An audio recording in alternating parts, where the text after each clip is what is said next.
The haters said it wasn't possible. There's no way anyone could make this Bailey Zappi versus Mitch Trubisky game interesting. And guess what? They're probably right. This is the Shipcast.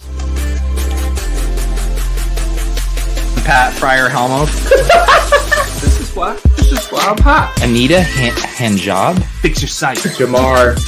Alpha play chase. Are you kidding me? Kadarius Toney? You can't handle the heat. It looks like we're finally Fist Boys. You're right.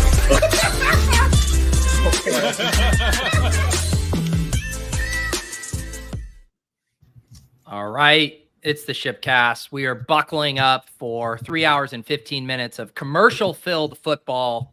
I'm Peter Overzet, joined by Pat Carrain, UW's finest Ben Gretch, and the pride of Pittsburgh, the ultimate Yinzer, Nez. How are we doing, Nez?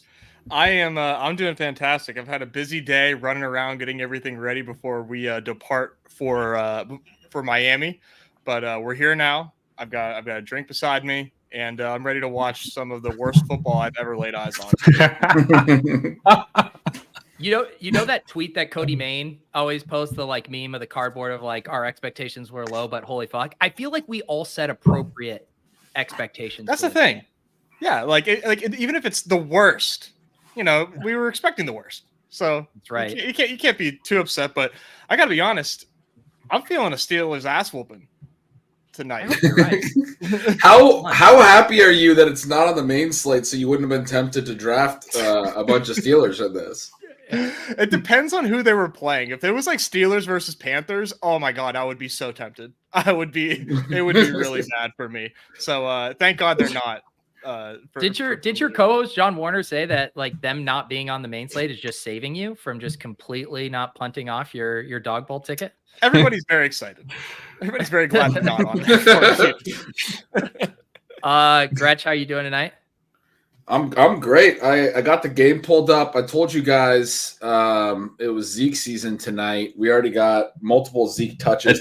Zeke attempt season, to be clear. He's getting fed. Well, I mean, he ran on first down. Then they threw him a swing on second. I wanted to take overs on like his yards, but it wasn't going to happen. I was trying to save you, and then you just doubled down on Zeke. He's going to get a lot of work tonight. I mentioned this in the Discord. I mentioned in the Discord when I shared our entries for tonight, which already we're off to a blazing start when one of the players didn't even make it to the start of the game. Oh my god! No, catch. I called that. how is Juju Smith-Schuster capable? He did not call Smith-Schuster. I said we talked about the sweat equity of the under, and I was like, "Well, we're gonna hate the sweat equity when he gets a 30-yard pass on the first drive." Dude, I demand to sweat Bailey Zappi unders. By Juju making catches through a defender, I'm fine getting beat like that. I can live with that. What a play! How many yards? One of the best catches you'll ever see. Oh, that's incomplete. Ooh, that's incomplete. The flag. Jones it. Tomlin doesn't challenge anything. Isn't that the same thing as the JSN catch last week? They got overturned. Yeah. Anyways, I was saying that we had a hard time trying to come up with anything we liked tonight. I'll pull up on the screen what we ended up with. And I believe, Nez, as an Underdog Pick Em thought leader, I assume it just our Parker one just is treated like a push and the leg gets dropped. Yep. Yeah, it's pushed. So it's just like you have another team left. So so that pushes, and then you have Warren and Zappi. So it'll still it's a pick 2 now. Yeah. See, nice. But we still need that catch from Pickens. I think if we get that catch, Underdog should honor it. They should honor it. Well, he gets the adjustment no matter what. I mean, just on principle. I mean, they gave him. They were already giving him 0.5. I think we need a green bubble on that. Oh, you're right. We were getting 0.5, so we didn't need the catch. Never mind. Great state of affairs in Pittsburgh. Here's a fun Juju stat for you. So he had a 37-yard reception there. He had 30 yards total in his last 3 games on 4 catches. Sounds about right. So yeah, this one's knocked down to a 2-legger, and then our 5-legger now knocked down to a 4. This one does have Zeke higher than 16.5 rushing attempts, and also includes Chris Boswell out kicking Chad Ryland by 2.5 kicker points. We figured we'd kicker chase tonight, which I mean, what are you gonna do It's on this type of Thursday night? We might as well chase some fucking kickers, right? Yeah, It's the best thing going. And I told Pete I kind of took it as an homage. I'm always trying to get them to do some picker projections in our pick 'em entries on and off and on the clock. And it always takes some. It's like pulling teeth to try to get them to do just like extra points. You know, just something nice and easy. But I'm glad that you guys got one here, and it's rivals. I'm a big rivals guy, so happy to see it. What's the secret sauce to your kicker pick'em process? I mean, are you out here looking at kicker projections? I mean, I literally just treat it like an over like a real over under for a point total. Like if I think, and it's pretty much always been Jason Sanders too. It's just like, oh, like can Miami score 4 touchdowns? Yes, and then we take the 3 extra points. Yeah, there you go. So I'm having trouble. I'm trying to pull up the game, and I'm getting an error code. I'm trying to submit a support on Prime. Amazon. Yeah, Amazon Prime. You're having to submit a support ticket? I can't stand Prime's streaming. Like if I'm out in the living room, it buffers like every 10 seconds. It's not my stream because it looks like Patriots. Zeke's 5th touch on the first drive. Not but we don't need it to be receiving. We were on the rushing touches, Gretch. No, I'm saying I was trying to place fantasy points. You guys were like, he's going to be. I feel like you thought the Patriots weren't going to score any points, or I mean, like not get any yards in this game. It is revisionist history if you're on the fantasy points. We were talking, you like the rushing yards and the rushing attempts. No, we took the attempts. I don't recall you once. There was no the fantasy points ever floated. Because the first time I brought up Zeke, Pete was like, I absolutely hate that. And I was like, all right, well, I guess we just won't play Zeke. We immediately X'd out Zeke. Yeah, you did it. You did a Zeke versus Najee, which I liked. And then I went to, so where the conversation went from there was I asked Pete what he actually thought the Patriots were going to do in this game, if they were going to get 150 total yards or what, because he also wanted the under on Zappi's pass yards at 160. Like someone's going to get yards in this. He just didn't want to watch this game, I think is what it was. Yeah. I'm just trying to get to Miami. But Gretch, props on liking Zeke, but you never floated Zeke fantasy points. I know, because you shot down Zeke like the second I brought him. That's what I'm saying. I was like, so what do you think is going to... You were just... I was trying to get there in a different way. I never brought it up in our pickup entry. I never brought it up because you immediately shot it down, and so I was trying to get there a different way by asking what you thought the Patriots were going to do in this game. Were they not going to get any yards at all? Like, how do we play it? What? And so, anyway, I didn't feel like I had an opportunity. I had the very contrarian opinion of this being a low-scoring game. I don't know how I found this is revisionist history. What's happening now is revisionist history. I didn't bring it up because there wasn't an opening. The rushing attempts is still in a good spot. I mean, they're up. They're going to feed them. It's all good. Yeah, no, that's still going to hit too. That was a lot. So the other one in here, the Najee Harris one that is in our core is Jaylen Warren, Najee Harris rushing and receiving combined yards. Najee Harris gets a 9.5 yard head start. Nez, I saw in the Badge Bros Discord, you're calling the Jaylen Warren breakout game tonight, the official breakout game? The official arrival. This is prime time. People see it on, in the middle of a slate, but never on prime time. This is the Jaylen Warren arrival game. We're about to witness it. Buckle up. It's going to be special. I can't wait.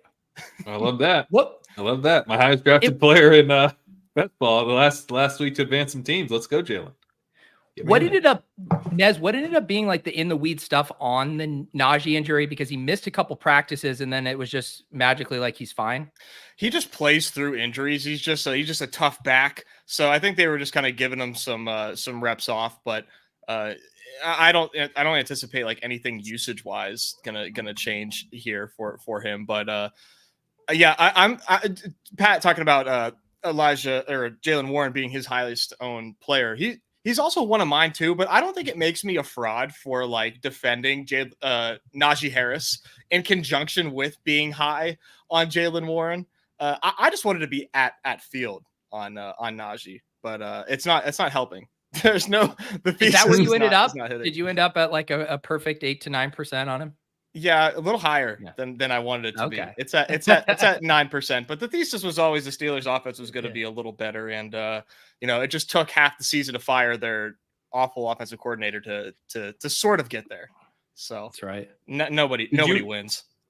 It sounds like you didn't really have any concern with Warren's carries being a bit lower last week. He was at 30% of the carries, Najee 59%, which I did not like to see, especially because we're like moving into the new offensive coordinator, situation. It's like just, oh crap, do these guys like Najee? It's just like it's going to be just like a 1-on-1 situation. I think they're still. I don't know if it's a sunk cost fallacy. Maybe they just like the fact that Najee can run into the back of the line. And that's what they're looking like for. The way he runs into people. Yeah, they like that. It's just okay. It's a play call, whatever. I don't know. I don't know if it's just like thinking that Warren is fragile, but it's definitely a 1-2 punch thing. Oh my lord. Yeah, for sure. Look at Trubisky. Okay, Trubisky. Look at those. Are we getting legs. Millie Maker Trubisky tonight? Oh my god, dude! You just took me back to that. Oh, how could that's rent free in my head every week. Who is that again? What, 3 times in one season? Yeah, he was a Millie Maker quarterback multiple times in one. I think at least twice, but I think maybe 3 times. I know it was at least twice. I remember that. That was an insane year for the Bears. Just the most overachieving team maybe ever, next to the Steelers of 2020. Who was he even throwing to back then on the Bears? Well, I don't even know that they were like that great, but he just had like 3 random huge spike games. Like everyone didn't want to play him again, and then he had another like spike game later. Was that like Alshon Jeffrey? Is he might ever a have been Bear? the Did I tail make end that of up? that. No, he was a Bear for sure, but I don't. Okay. I think he was he was a gone Bear. before Trubisky. He was at the Bears when they had like Josh McCown and stuff. This must have been it was like 2017, 2018. I remember that year. There's probably still think pieces up if you just do a search. There's a Reddit post about it. They can't believe it. Allen Robinson is what the chat is saying. Oh, dear God. Robinson. Yeah. Oh, wow, that's right. even grosser. He's on the other side. Oh, he can throw to him. He's on his team. How did we forget that connection? Wow. I also, the chat already said that it's a Juju revenge game. I didn't realize that. Yep. Oh, yeah. Yeah. Oh, man. We missed a bunch of narratives here. We miss all sorts of narratives. Yeah. Nez, did you grow up in Pittsburgh? Outside of Pittsburgh. So Okay. it's in the middle of Pennsylvania. Pennsylvania is wider than people realize. So I just tell them Pittsburgh rather than oh, where DuBois, Pennsylvania is? Yeah. No. Do you know one of my? I've only been to Pittsburgh once, and I went to a Steelers game with our buddy Hassan. When Really? I just gotten to know Hassan, he heard I was gonna be in town. He's like, "You want to go to the Steelers Jags game?" Against the It's a fun Jags? stadium. The Jags had their number like ever since I can remember. Trubisky. Oh. Ooh, There buddy. it is. What's the flag? He likes it. He's saying it's holding. He's He saying likes he's holding on defense, yeah. Ooh, Mitch gonna get bailed out. God, he was slinging that. Yeah, he was. He was like, that was a sick interception. Like, he just really fired it in there. Some moxie on that throw. Yeah. That's all he's got going for him. He heard his ears were burning. He's like, I can be the Millie Maker captain tonight or whatever. It's too bad. Nez, did you figure out your stream? Yeah. So I'm on the old phone here. The So phone, we're- yeah, that's yeah. good. Honestly, just eating up my data just so I can not have to worry about buffering and watch along with you guys. It's worth it. There you go. If you really want to eat up your data, have your internet be a constant problem and then just stream on a hotspot. I recommend that. Is that something you're familiar with? Unfortunately, Are you on a hotspot right now? Not right now, no. But Oh. just at several points in the ship chasing history, they've been hotspot episodes. Yeah, I tried because I had an internet outage on Saturday night. I was supposed to do DFS After Dark with Sacrilegious, and I tried a hotspot test, and it was a disaster. I was like, I'm not even attempting this. Yeah, it has to be pristine for it to work on StreamYard, which that was a good episode, by the way, if people haven't watched that. I'm trying to do some reconnaissance on my competition, so it was enjoyable watch. You're scouting. You can get crutches on the club. Who else did we got Sacrilegious on DFS After Dark. We got you tonight. So everyone's leaking the good stuff here. Yeah. You gotta get Chris G on a pod. I know. Chris G's already in Miami. Yeah, he's already there. He was posting his cafecitos from the airport or wherever. He was destined to lengthen that trip and spend more time in Miami. That was a no-brainer. Yeah, that's true. That was truly. There's some people in the comments that know where I'm from, at least, and I see James is from Johnstown. That's pretty cool. Shout out Johnstown. There you go. I enjoyed it's an Pittsburgh. interesting city. I don't really know how to really describe it. It's small, but it's cool. It's very unique. Well, I'll give well it you that. got both the stadiums right next to each other, and then you have that river walk down to the casino. It's kind of nice. Mm-hmm. Yeah, they're doing a good job. They're doing a good job with it down there. Trubisky's bad. I can't believe they even let Trubisky wear number 10. All the legends wearing that before him. Cordell Stewart, Santonio Holmes. How dare he? That is pretty bad. That should be. Those are not like that. Those are not like the biggest legends of all time.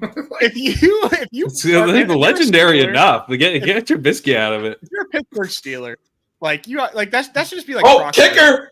Here we go. There's do we get 5 5 points for that? Or is it just 3? No, How does it count? It's raw points. Come on, underdog. Real life.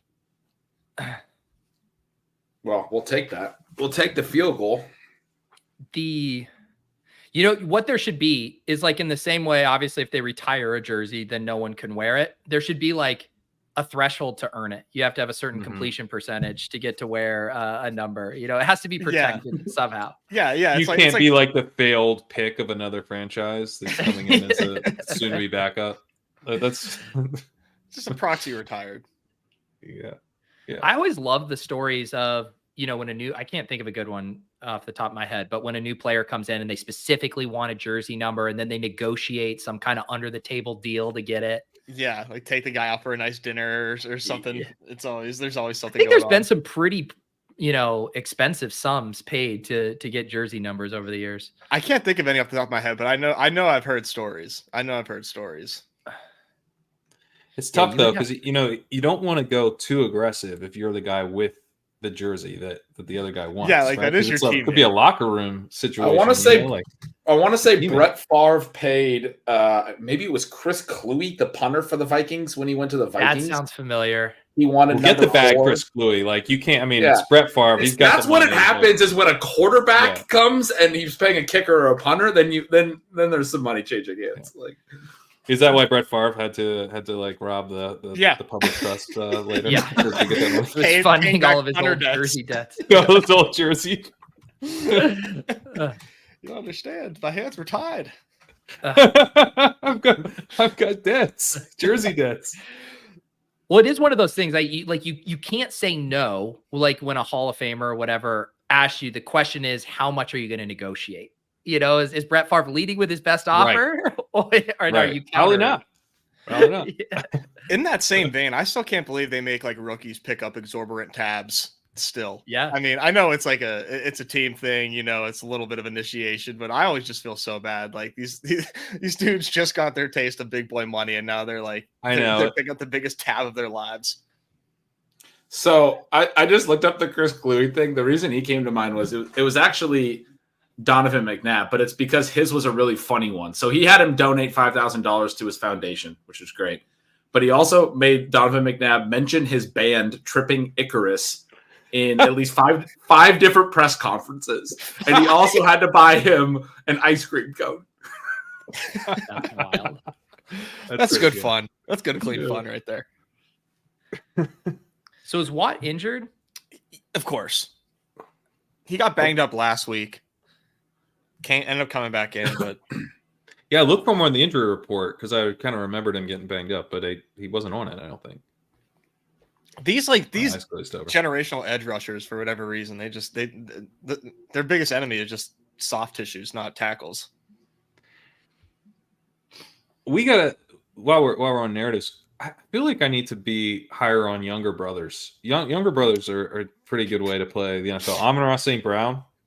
Okay, that's a sneaky younger brother there. Equanimous walked. Equanimous, so, yeah. Amon-Ra dance. Exactly. TJ Watt obviously is why this came to mind. In baseball, we had of the Lopez brothers. Well, one of those is a younger brother, and they're both really good. So that's part of it. In baseball, we had Kyle Seager up here in Seattle. He was pretty good. He made the All-Star team once or twice, but then when he made the All-Star team one year, they allowed them to put whatever they wanted on their nameplate. And so his choice was Corey's brother. So his younger brother, Corey Seager, just won a second World Series and is a superstar. But like he was a rookie at that time, and Kyle was in his prime and had made the All-Star game, and he was like, "My brother's gonna be better than me, guys." Like I did not realize they were brothers. They don't really look alike. Yeah, they are. Corey's much more handsome. Do you know who? It's an up and coming one. Carlos Boozer has two twin sons that are like the top prospects. two sons that are the top prospects in the 2025 draft class. So we're gonna get a lot of Boozers coming into the league. They play like Boozer, or are they like post players? I do think they're slightly different players. I follow like a couple of the high school like AAU highlight TikTok accounts, so I'm kind of up to date on it, but not fully. You only follow that so you can know like what phrases are cool to say. Like in the comments, everyone's like, "Oh, he's got the jelly fam." It was Cooper Flagg was the big one who just committed to Duke. Yeah, seeing all of his highlights. Yeah, he's gonna be real good. Nice. Ooh, offensive interference. There we go. We needed that. Hunter Henry's a cheat. Shaq's son. Shaq has a son that's gonna be a top prospect. Oh, I didn't know about that. Man, that's tough. That's just like tough for us, like just getting old, How about even Marvin Harrison? Marvin Harrison Jr. Yeah. Although he was like an older receiver, like when he was kind of finishing up his career when I was like really starting. Yeah, but like Shaq was like a part of our like lives growing up, and now his son is going to be a top prospect. I can't handle that. Shaq came into the league in the '90s. Marvin Harrison came in the league after Shaq. Yeah, I was gonna say. The lifespans of basketball players versus football. I mean, in football years, Marvin Harrison might as well be like 80. Yeah. The life cycles. So they were both born in the same year, 1972. I just really wow. But Shaq wasn't Shaq around longer for us? Yeah, probably. Playing some real bad basketball. Of, like the culture in a much bigger way than Marvin Harrison. Yeah, for sure. Like Marvin Harrison wasn't starring in Shazam, like a movie. Yeah. Right, like that's what I thought of when you said Shaq. Like in childhood, I was thinking of like Shazam, which was like '95. That was when he was like with the Magic. Like Shaq was, and then. But you're right. When he went to the Lakers, he was like a whole thing, all through the 2000s, and then even like with the Heat. Like I mean, he played forever. So the chat mentioning LeBron's son, but that one hits less because I've been hearing about Bronny since like he was born. Right. So I just like don't. I'm like, I know Bronny. Like Bronny's been coming like ever since at birth. Like, I'm not. It doesn't make me feel old. Okay, here's a question for you on this stuff. Just generally, do you think it's more nature or nurture? As far as like these guys, they start playing at a young age. They have access to all the top coaches, the top players, the top camps, or is it like pure genetics? It's definitely some nurture for sure, but it's also. I think you have to say both. Personally. Yeah. Yeah, I think definitely both, but which one would you say is more important or a bigger weighted variable? I think it's better to be LeBron or Shaq's son than to get good coaching. I would say I would say the nurture. I think the nurture side's pretty huge. And not just the coaching, but like the actual parental supervision and guidance, right? Is like it's like the normalization. Yeah, it's like the normalizing of being obsessive about that sport. It's like it's kind of weird if like I had a kid and I was like, guess what? Like you're going to the NBA. That's your life's goal. Whereas like, first off, you get the head start of being a former professional athlete, and it's like I was a basketball player. You want to be like dad? Like get in the gym. Well, like for Bronny, he's been an NBA player his whole life. They have a gym in their home. I mean, like he's probably shooting hoops with his dad from the moment he's walking, and his dad's out there probably shooting in the house. Get good form right away. Yeah, definitely. I mean, it's tough, right? Because like I like that answer there. That's nature for floor, nurture for ceiling. Because that's the Michael Jordan thing, right? I think that's like probably what it he was the best, the most talented, but he also outworked everyone. Yeah. Too. Yeah. Now, like, are the Manning brothers, are they nature or nurture? Because I think they might just be nurture. Like, they don't look like physical specimens to you. Well, I mean, they both have the height and yeah. You know. Well, we'll find out. In that sense, they are nature, but they're I guess I'm kind of slamming Archie Manning. I'm kind of slamming their dad. Like, was he bringing that much nature to the table? I think Archie bringing more nurture to the table. The next generation is at Texas and is their backup right now, Arch Manning, and I believe he's Cooper's son. So I believe Peyton and Eli are both uncles. But if it's nurture and Peyton and Eli, that's good. Yeah, it's a People good. are really excited about Arch. Like real college football heads. Like, I'm not one of them, but I hear them talk, and they can't wait for like Arch Manning season. Apparently, he's the truth. I'm intrigued. The chat's defending Archie Manning. Maybe this is a sneaky nature rather than nurture. If we got the Arch Manning is good. Yeah, for the Cooper bloodline. This is a good engagement farming thing too. I mean, everybody has opinions on this. I mean, God, you want a little engagement? Fire these takes off online. I can't believe the chat didn't hit me with Seth Curry as a counter to my younger brother argument. That's yeah. That one didn't work out. But even Seth has had some of his moments. It's just when you're next to Steph Curry, like, it's impossible not to. Steph acts like the younger brother, though. He's always the way when he's making shots, doing a little shimmy. Peyton and Eli are younger brothers. Cooper was the oldest. Oh, they're both younger brothers. Wow. Dude, Peyton Manning, younger brother. I get the call. He's the middle brother. It's a slightly different. I didn't say youngest. I just said younger. Yeah. I do think actually, if I remember their whole childhood and everything that everyone talks about that, right? And I'm pretty confident in this actually. Cooper and Peyton were close in age, played together in high school. Eli was quite a bit younger, and he's talked about as like the baby. And so, like, Peyton was the younger brother of the two that were close and getting, and I think there's something to this too, where like, the younger brother is like, he's benefiting from every stage of his life, having to play somebody that's more developed and more skilled and having to play up and having to learn the skills a lot sooner. If you're the oldest, you have to figure it out on your own. Like, you don't have anyone to push you. Samuel White says Eli was an accident, probably. I think that's fair. That seems fitting.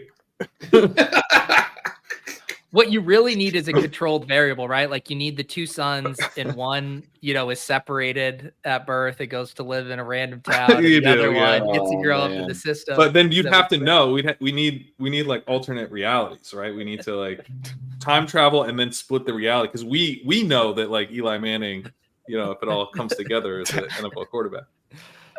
Yeah, that's gonna be the new bit. That seems like a brick tweet or something, tweeting about like the nepotism of like DFS people bringing in their children into the DFS space. Oh no, no, I can't handle a brick son doing Sims. That's gonna be tough. That is what actually is gonna make me feel old as shit when the first like DFS like son is playing. Like, he's 18 and he's in the street and he thinks something. Oh my god, who would it be? Son? Like, Reeves' son's old enough to probably do it now. He's getting close. Yeah. Oh man. Is that Taekwon? Oh, it is. Wow. Right when I was trying to keep Taekwon at arm's length from my brand, he storms right back into my life. What an awful run out for him. If you could just give yourself the heads up that all these Patriots receivers are going to go down and the season was going to play out how it was, you'd probably push Taekwon up to the 13th. Yeah. Quentin Johnston got the Taekwon Thornton run out. He just got it condensed into like 14 weeks instead of like 3 years. Just everyone getting cleared out in front of him. Oh boy. Come on. God, this is Pete. I have to say this under sweat sucks. It was sweat equity that you sold us on. I will remember why I was sweating a two leg so hard. I thought I want to go back to this where you guys ganged up on me on this. I remember why I didn't get to my actual arguments because Pete came in before our normal time.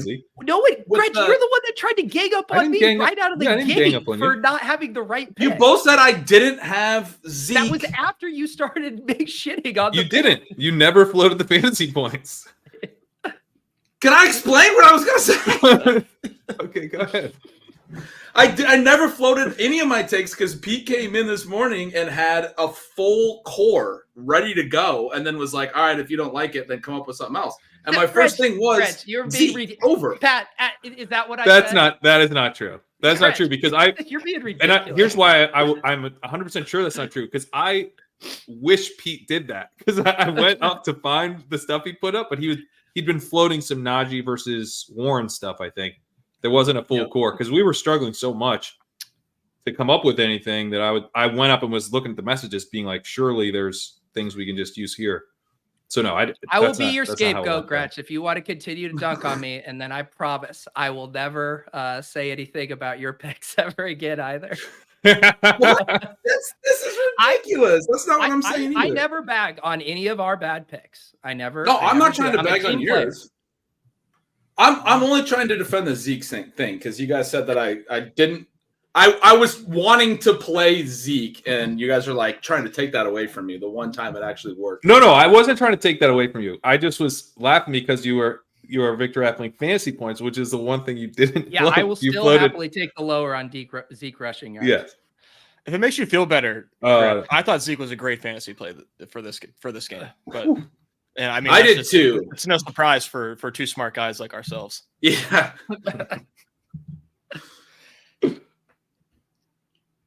So Gretch's thing though of floating the Zeke versus Najee, that's I was into that one. That one was interesting. I do think rivals are like that was after Pete had floated.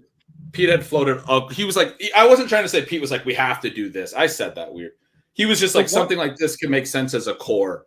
And it was at anti-Zeke. And I was like, oh, I want to play Zeke. And then you were like, well, what are some options? And I floated one. You didn't like that. And it's not a big deal. I just didn't really like build out my Zeke take because it kind of wasn't going to work. That's why. And then you guys were both like, you never said that. It's like, well, I didn't really have a chance to. Like, we didn't really get down the Zeke road. My macro thing was. It was still funny because you hadn't said it and then you. That's fair. That's fair. I wanted to just be correlated. Was that what I want? And my take is it's really hard, a tough needle to thread to play some guys to have a lot of success and go over and then play the other side.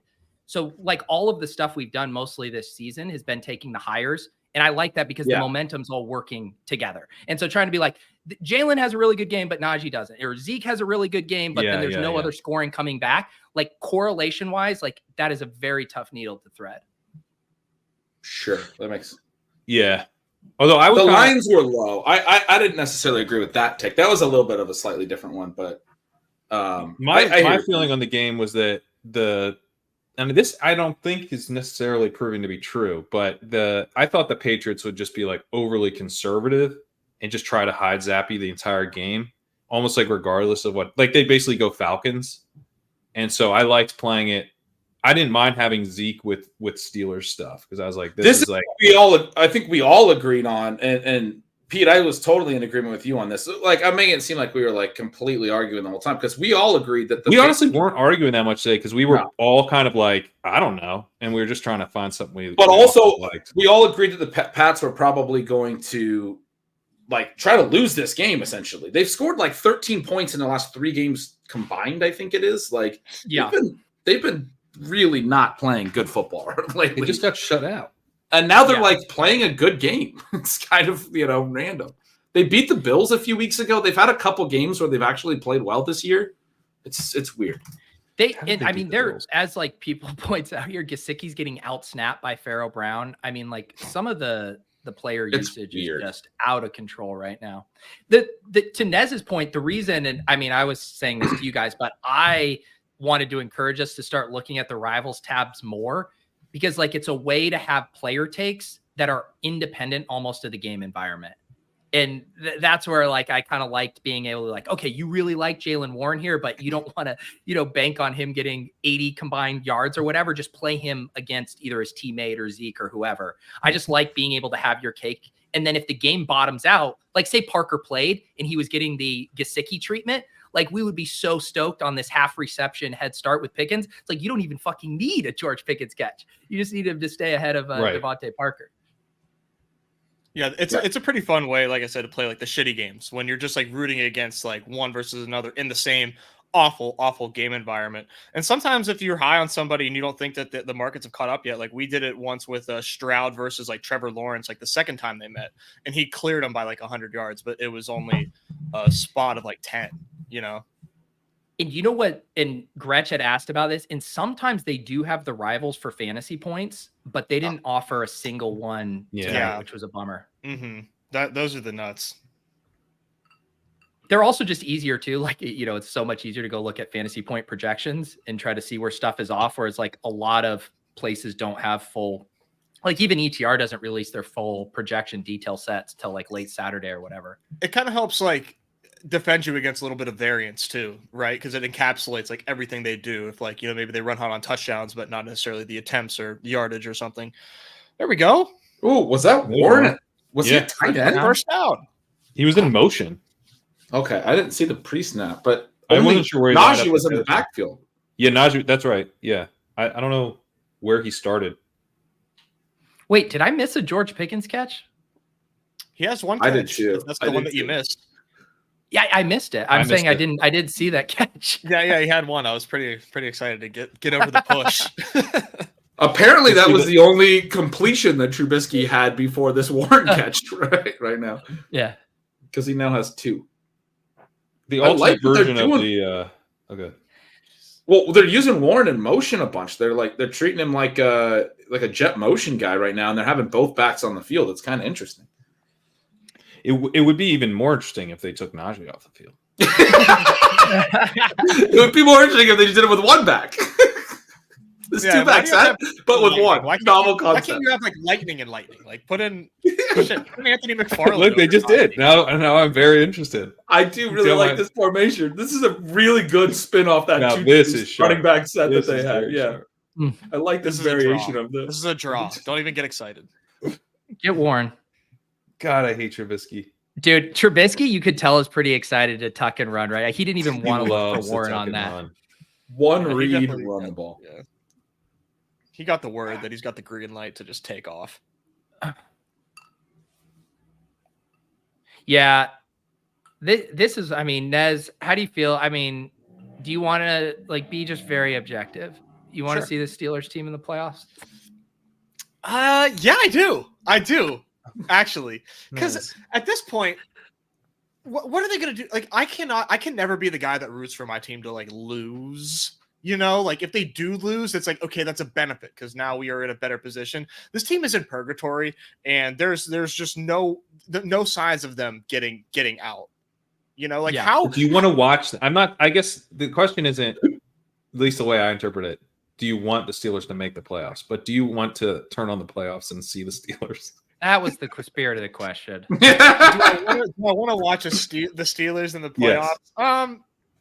I still do. Because I can't get Nez, if you're as a fantasy guy, if we were as you're like, you got to decide the fate of the football watching universe, and it was we either get to watch the Texans and the Bills. It's Saturday. It's Saturday afternoon. There's a playoff game on. It can be the Steelers or it can be anything else. You make us watch the fucking Steelers, Nez? If you have to go on national TV and make that decision for America, are you willing to live with those consequences? Selfishly, yes. God damn it, Nez. Selfishly, Twitter would hate you for that entire game. They'd be like, this fucking Nez guy. They would. But the only time I actually like it's been a while since I don't get up, sadly for Steelers games like that anymore. They're just so trash. But if they're in the playoffs, this is your cell game. I'm putting on the your cell is they're too trash to watch during the regular season. I need to watch in the playoffs. That's your fucking cell, Nez. It's not. You're gonna need to workshop this speech. It is not an answer for you guys. It's an answer for me. I am building out in Underdog's playoff best ball contest, the Gauntlet. No. not Steelers. Hell no. I'm building out Bills for your answer. So you would choose, you go on national television and build for my bags. Yeah, exactly. Thank you. No. We finally got there. He still said no. He's not even rooting for his bags. Paul says I'm a fan and I don't want to watch them anymore. It's really bad, man. It's awful. I mean, it's just I don't know if like Tomlin is like a great coach or an awful coach, and I'm leaning more towards him. I mean, not awful, but like it's kind of a conundrum. You ask your typical Yinzer, and they're gonna say fire Tomlin, but I don't know. Like, I'll ask the football guys here. Does it concern you that Mike Tomlin has no coaching tree whatsoever? Not really. That's not like a thing that factors in for you. That like he has no tree at all.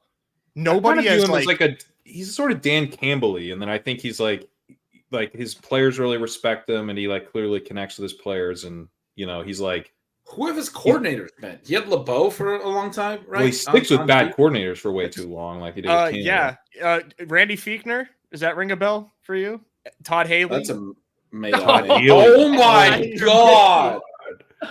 I forgot about Todd Haley. This is insane. He got destroyed too. What is he doing? Just take the sack, buddy. Who's the third string quarterback, Nez?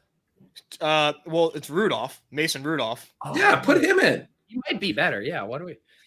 I do think you're always in a little bit of a tough spot with a defensive head coach these days. Like I think you want a guy on the offensive side of the ball, because anytime you get a great offensive mind, which they haven't really done, but if they were to, then you're going to lose him. Like he's going to get hired as a head coach, somewhere else. So yeah.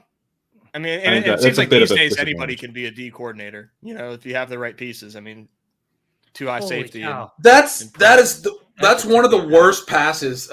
Like if you can't get enough on the ball, which he couldn't, and he didn't want to step into the hit, so he just threw it off his back foot, but into the middle of the field, and just like it's all soft and floating in the middle of like. Obviously, that's getting like you can't fucking do that in the NFL.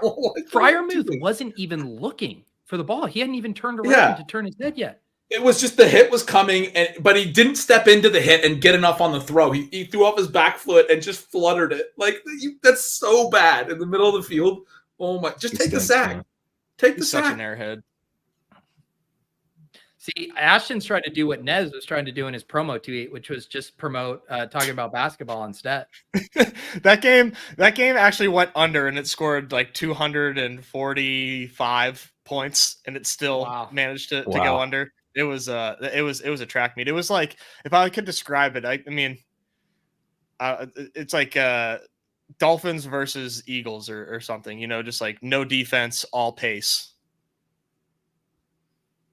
Is that Watt that's hurt right now? It doesn't even matter.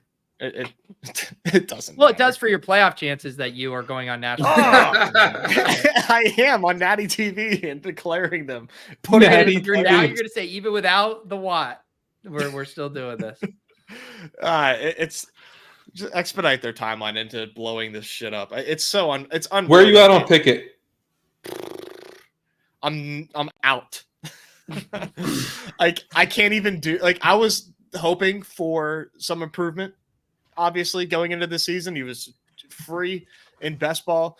No, I think Pickett is like absolutely not it, and I think it's okay to like not have patience with that when we've seen other young quarterbacks just kind of show something. Pickett hasn't shown anything at the pro level, in my opinion. No, I'm with you. Yeah, I think you are. Yeah, I'm with you. But I'm not a Pickett fan at all. But I also think that like the goal is elite quarterback play. So like I do think you want to kind of be quick to move on. Yeah. Oh yeah, and that's what's tough is like they're so stubborn about everything that they do, that they're so slow moving, and like they don't want to make splash moves and things like that. Is like the Steeler way. And this to me goes back to why it's so egregious that they even slow played starting him his rookie year. Get that information as quick as possible. Get as many data things out of your belt so you can move on quicker. If you drag it out, Now you're in purgatory. Like, for I one.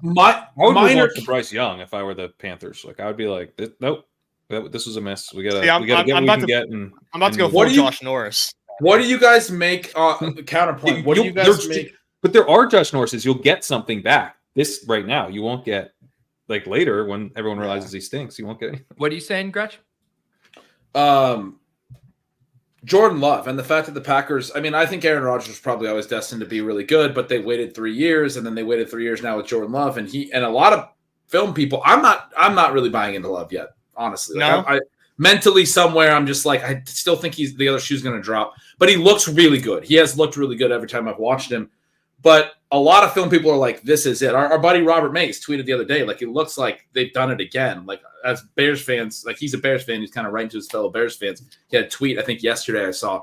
There's a lot of people that know ball that like Jordan Love, and he didn't look good in the limited work early. Like, what do you guys make of the fact that sitting for a few years and learning seems to have worked again, maybe?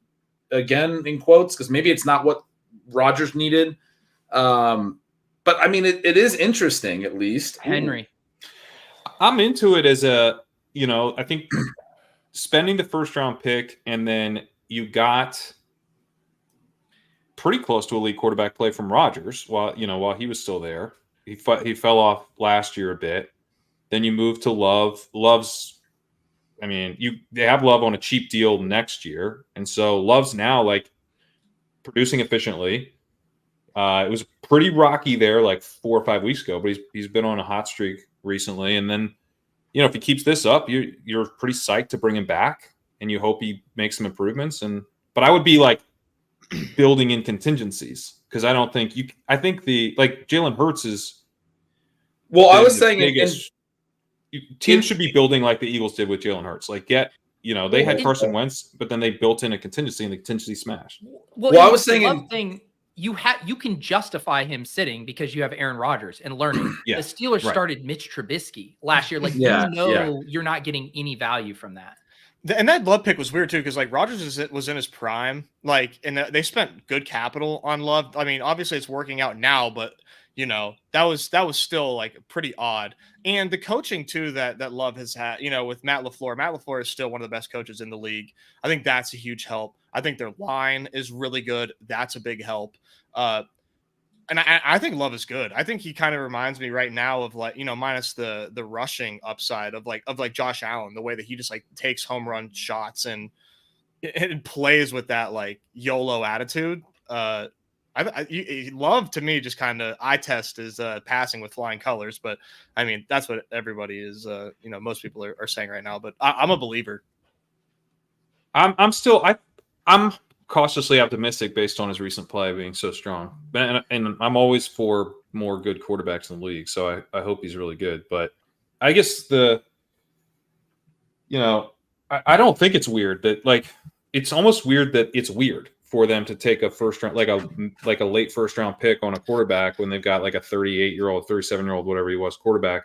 Yeah. But you kind of wasted the rookie deal, but it's hard to get quarterbacks who have upside. That's what you do if you don't have Aaron Rodgers, though. It worked out, but like other teams should be doing that. Because Aaron Rodgers was getting older. He's coming off a bad year. Now he won back-to-back MVPs after that. But you didn't know you were going to get him rebounding. I disagree with that take. They could have used that first round pick to open that win. Like they went to the NFC Championship that year and barely missed out on the Super Bowl. And Jordan Love was sitting on the bench. They could have had a first round pick that made an impact. That's the year they lost to fair enough. The Bucs. Very close game, 4th and 7 late. They kicked the field goal. I mean, they not to mention they pissed off Aaron Rodgers. They pissed off Aaron Rodgers. But so Pat, I was they pissed off Aaron Rodgers. Yeah, Aaron Rodgers pissed off about some other shit. So that was a real big mistake.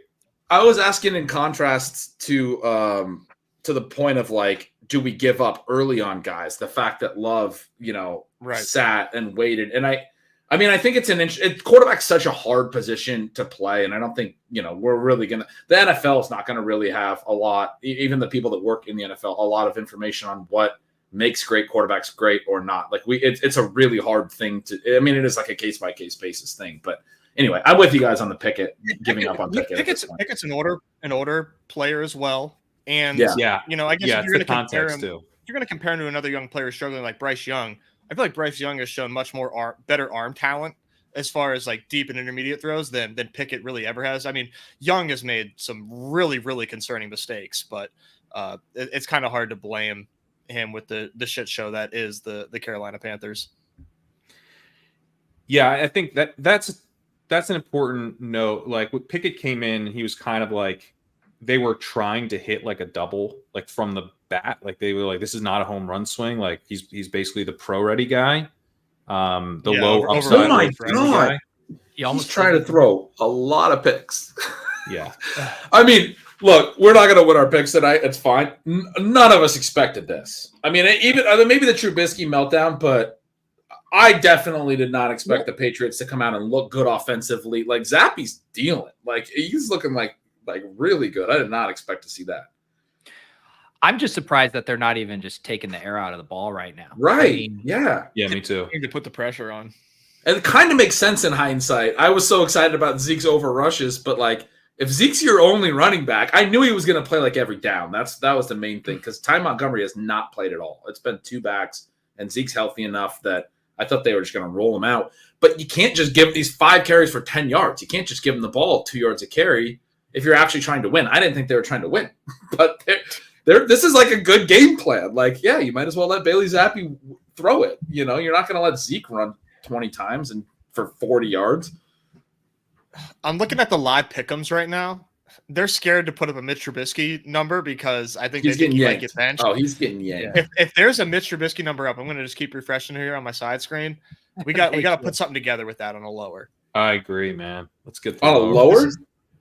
Yeah, because Mason Rudolph's coming in, baby. Oh, Mason Rudolph is probably tossing the ball on the sidelines as we speak. Okay. But they're not going to give us a Mitch number. I was thinking game script wise, but no. If you're that confident in the benching, I'm with you on the benching. I mean, I'm just trusting my eyes here. This is horrible. It's terrible. They got the one pick called back by penalty. Zeke just slides in the backfield. Almost nothing tilts me more than like the quarterback body language when they drop back, the back foot hits, and like their eyes basically go like, "Oh fuck," and then they start. I just hate it. Like just like dump it off like this like every time, or you throw a pick. It's so bad. I'm staring at a Jalen Reagor lower right now. That'd be pretty good. That sounds great. Still too soon. Nah, it's not too soon. We went a little light in the in the pregame to keep the powder dry for the in-game stuff. Yeah. Ooh, Okay, drop. I mean, Pete, can you pull up where we're sitting? I know we're not really sweating these that hard, but how dead are we?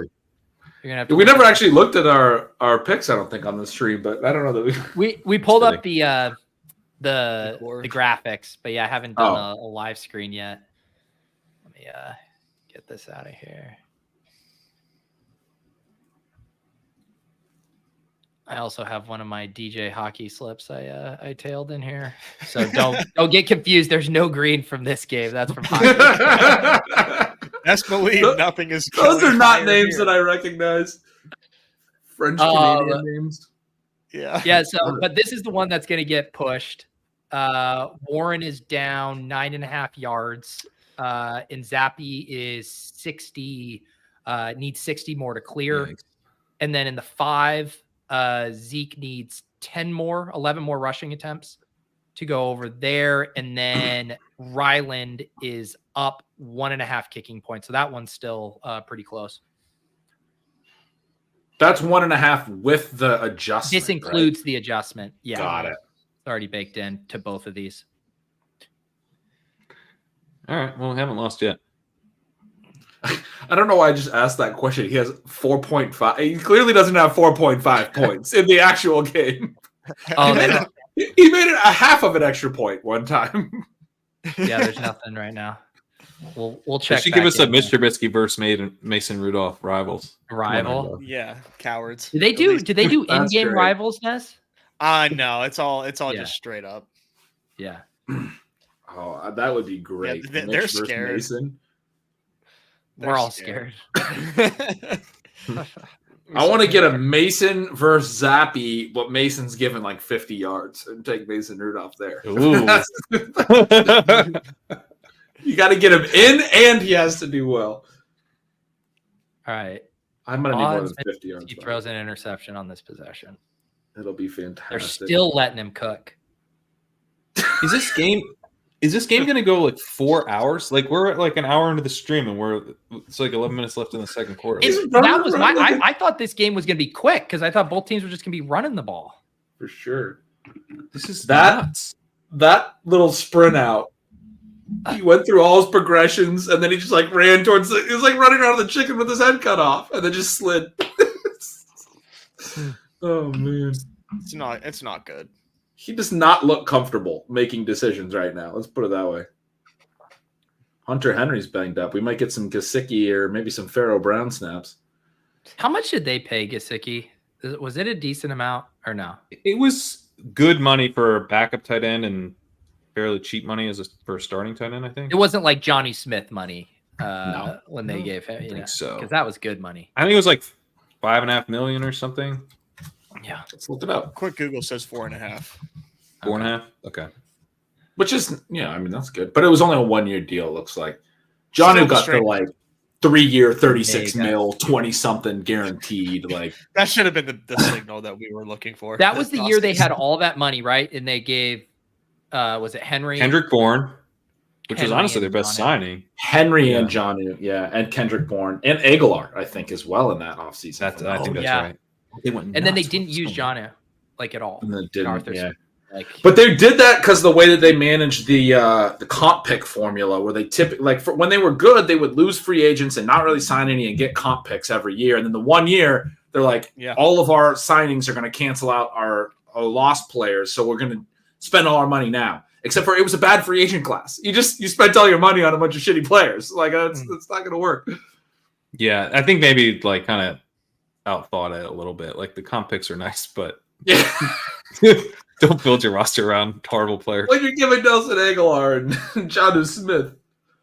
Did you guys read that article on The Athletic about the possibility of Belichick getting traded? Oh, that would be great. But it was like pretty funny because the premise was Kraft is probably going to fire Belichick after the year, but he doesn't really want to fire him, for like given the kind of the history that he's had with the franchise. And he just got extended, did he not? Oh, I don't know. I'm not sure. I'm like 99% sure Bill Belichick got an extension, which was like the strangest thing ever. Wait, do you guys actually think Kraft wants to get rid of? I kind of feel like they're just taking their lumps this year, and they're going to draft a QB. And why wouldn't you just want Belichick to bring? I don't know. That's what I think. Insider reporting has been that Kraft wants to move on, but he's not going to do it like in a super disrespectful way. That'll be like a mutual parting of ways. That's the stuff I've read. So who is it going to be? Vrabel this summer. What's that? He signed an extension this summer. And the headline describes it as lucrative. Wow. I'm sure. Unlikely to be fired this year. I would say so. He got an extension. Who would coach? Yeah, although that's the rumor now. Are you going to bring? He should be fired. He sucks. Are you going to bring Vrabel back to coach? Are you going to who takes over? Who coaches? They don't have there's been rumors about Vrabel. I mean, is Tom Brady going to come be the head coach? If Kraft wants to get rid of Belichick, he always liked Brady a little more. It seemed like Brady must. Tell you what, I'm excited about if he's going to come back and coach. What about the Bears firing Eberflus and bringing in Bieniemy? Bieniemy and Fields just passing the shit out of the ball. How fun would that be? You mean Caleb Williams? No, bring down DJ 30% target share to 14% and have Darnell Mooney get the same amount of targets. Can't wait. Yeah, that's true. It won't be Fields. It'll be Williams. But that's fun. That's even more fun. Where's Fields going to be? It's a good question. Hopefully a Steeler. Everyone's saying Atlanta, and every time I hear Atlanta, I'm like, oh god damn it, that's going to happen. And Arthur Smith's still going to be coaching. They're going to make the fucking playoffs. Justin Fields in Atlanta without Arthur Smith would be awesome. No, we're going to get Justin Fields under Arthur Smith because the Falcons are going to make the playoffs, and you don't fire a coach if he makes the playoffs. I mean, geez. But this is the worst division ever. This is like, I hope they lose the rest of the games. Yeah, I haven't. Like, we're gonna have to do Arthur Smith again next year. Do you guys realize that? Like, it has to, like a whole nother year. I can't do it. Yeah, these playoffs are going to be weird. I haven't gone too hard into the Gauntlet contest yet because I'm kind of waiting for more information. And I like it just feels so gross right now. Some of these teams that are likely to sneak in just feel so awful. Yeah, the Gauntlet's been fun. I've been enjoying it. You get people get a little nuts in there, do some shit where you're like, well, it's impossible for you to win, but I'm glad you had fun.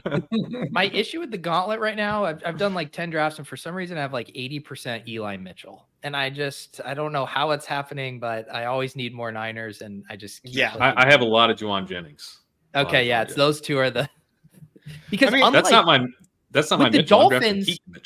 The Dolphins don't have. I guess you could maybe make the case for Jeff Wilson, but they don't even have a Juwan Jennings. They have 4 skill position players that that may score a point in the Super Bowl if they get there. You know, like it's such a weird like. I've drafted Durham Smythe. I've done it. You would. He's the starting tight end. Like, what are you doing? By name only. What in function? What does that even mean? If he gets one touchdown in not even like a touchdown, a later game, if he gets like 1 point, there's a chance because they only have 4 people that you can like play for fantasy. It's so bizarre, you know. Like when you build, like they go so fast. If you're building out a Dolphin stack, you need to get in and get the hell out because of how. So let me ask you this question: do you think they are a legitimate threat to make the Super Bowl? Oh yeah, there's Pharaoh Brown. Oh yeah, yes I do. I think the AFC is so bad. That's the best selling point to me. The AFC. Well, I just can't imagine this Dolphins team the way that I've seen, like going on the road in the cold to one of these teams like Baltimore or KC and beating them in the divisional champion. I guess I've just been a little frustrated with them of late. But what if they have the home? I mean, the home is big. Yeah, they have a shot at that. Yeah, they have a shot. Yeah.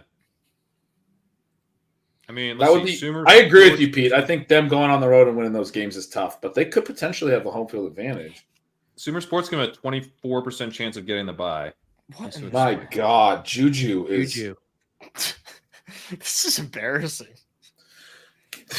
Yes, this is. It is bad. Your playoff bound Steelers here, really upsetting me. 43 total yards.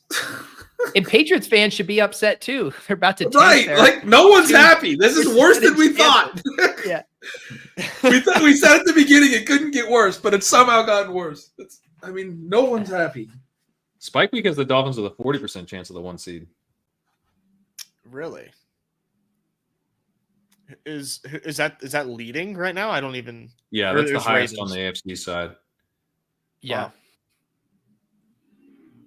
Wow. Oh my God! Hunter Henry. What a thought! Here come the Hunter Henry best ball tweets. Holy shit! That was beautiful. What the fuck, Bailey's at? All right, now Belichick is getting fired because you're going to miss out on the QB sweepstakes. Oh my God! They don't need this. They don't need the sweepstakes. They got their guy right there. Look at that! What a throw! That's a sick catch too. I mean, yeah, that's a what the. I don't even know. This is hilarious. I gotta check my timeline because I know my locals are just Yinzer Nation. Off. Yeah, give us some of the vibes from Steelers Nation right now.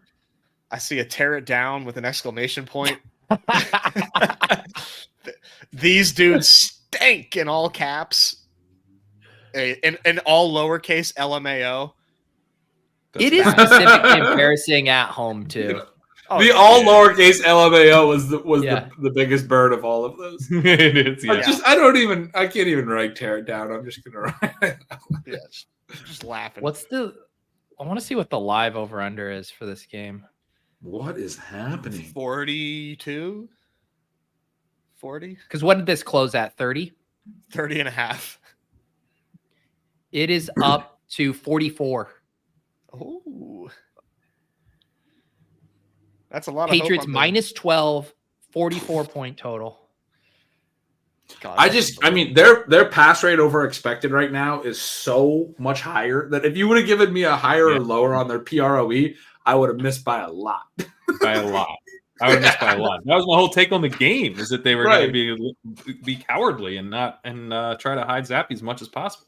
Which look at the stats right there. Last week against the Chargers, they scored 0 points, and he went 13 for 25. This week in the first half, he's 11 for 17. I just like they didn't even let him throw when they were not scoring, and like you're losing, and they're just like, we're going to run the ball. It's good. Wild. 4 days later on the road, he's just dealing in Pittsburgh against a better defense. Like, what is happening? And also looking at the live numbers and Underdog, Dude, he's cracking up his teammates. He's just like on the sidelines, just like acting shit out, and everyone's laughing. Zappy's feeling it right now. Well, yeah, because he's going to keep a quarterback out that could take his job. This is how every amazing. dot. It's like I got to keep Derek May out of here. All right, Warren's in. That's good. Although I guess we're done Small anyway. victories. Is this drive going to end in a punt, a pick? Yeah, there we go. There we go. Go, Warren. There he is. They should do that more. Yeah. Get Well, the ball seems like- to their best I don't player. know. Nice idea. Hot take. Najee Harris, 6 carries for 6 yards. That was Jaylen Warren's 4th touch. Is that right? 6 carries for 6 yards? Yeah. I He's don't 6 even for remember 6. him getting 6 Zeke yards. is 7 for 12. Yeah, those guys are balling. What do you think, like, Najee could do if he was the Dolphins RB1? Do you think he could, like, do good things? Yeah, I think he'd be good. I honestly think he'd be good. He'd be I like think Jeff running back Wilson is- last year. I don't Yeah, think he'd be Goes- that. I think he'd be He'd be good. okay, but don't you think a big part of their the scheme and the blocking and the way they do it is that you have to be able to hit holes hard and fast, and they have speed runners? Like Yeah, Jeff Wilson, I mean, he would be yeah. way worse than Mostert, but he'd be Yeah. He would be fine, but Mike McDaniel would be so frustrated that he'd probably cut him and just find like a track star at the high school to just Dude, replace he him with that would. weiged like 155 pounds. It's just Dude, like, dude, I mean, Mike obviously he's a McDaniel- terrible fit for the Dolphins, but just like because everybody talks about They paid Chase Edmonds a decent amount of money last year and then traded it by the trade deadline. I now need the Dolphins to sign Najee Harris in the offseason and then cut his ass. And get rid of him fucking in need like it. 5 weeks. He would be on where's the he gonna street in go? 5 weeks. it's gonna be interesting to see where he goes. Hopefully, it's somewhere. Does he where have I one don't more year have to left? Does he? I was just. I think it's one wishcasting, more I year. think that he's gone. Guys like him are back with their incumbent team. I mean, he's back with the Steelers. Because he's 1 year behind CEH, and They're the he's only ones that perfectly think on he's schedule. worth anything. So they'll pay him more than anyone Yeah. else. That might be the straw on the camel's back there for me. I'm still picturing Mike McDaniel like in the cafeteria with Najee Harris and being like, "You sure you don't want a salad, buddy?" Just like- Najee's eating a plate full of chicken tenders. Like, Remember what we talked about there, Najee? He would be so blunt There was- about it too, like the way he is. Sorry, go ahead. There was that running back in the XFL that like ordered pizza and then got cut. Do you guys remember this story? oh yeah, I remember that. Yeah, they That's cut him. No, I tragic. remember this. He was like asked for pizza and then they like cut him the next day. Like at the team meal, he was like, I want some pizza. And then they like called him in the next day and cut him. And they like were filming it. It was like Yeah. for some reality show, and they like explained it was because he didn't eat a I salad. remember He ate watching pizza. Wow. Because they did like the companion, like their version of Hard Knocks that was getting made in like real time alongside the Yeah. season. Poor guy. That's- I was like, that's are you horrible. serious? Just wanted to ring the bell, dude.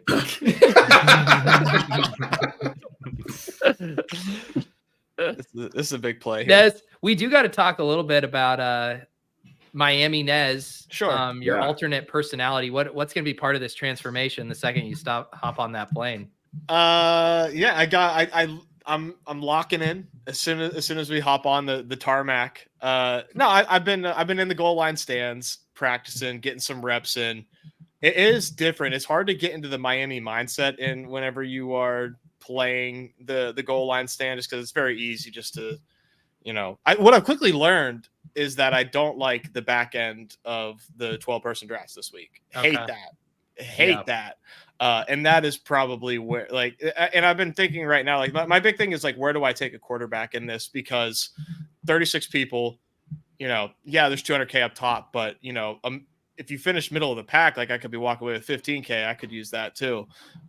So I've been kind of talking about strategically pushing up QBs, but played around with it a couple times, and I'm still not totally sold. But yeah, I mean, I did my show early with JM, man, and it was he could barely even find anything he liked quarterback wise on this slate. Yeah.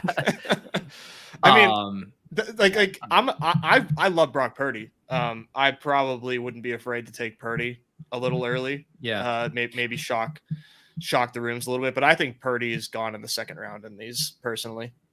Where's Lamar going? I think he's in a really nice spot. Second round. Yeah. I mean, you're going to be drafting against a bunch of sharp people that are. I mean, one of the things Sacrilegious kind of told us the other day was it's going to be different in this contained atmosphere. You guys are it's going to be. You said shock the room a little bit, but is it going to really shock the room to take a quarterback a little higher? Or? Maybe not.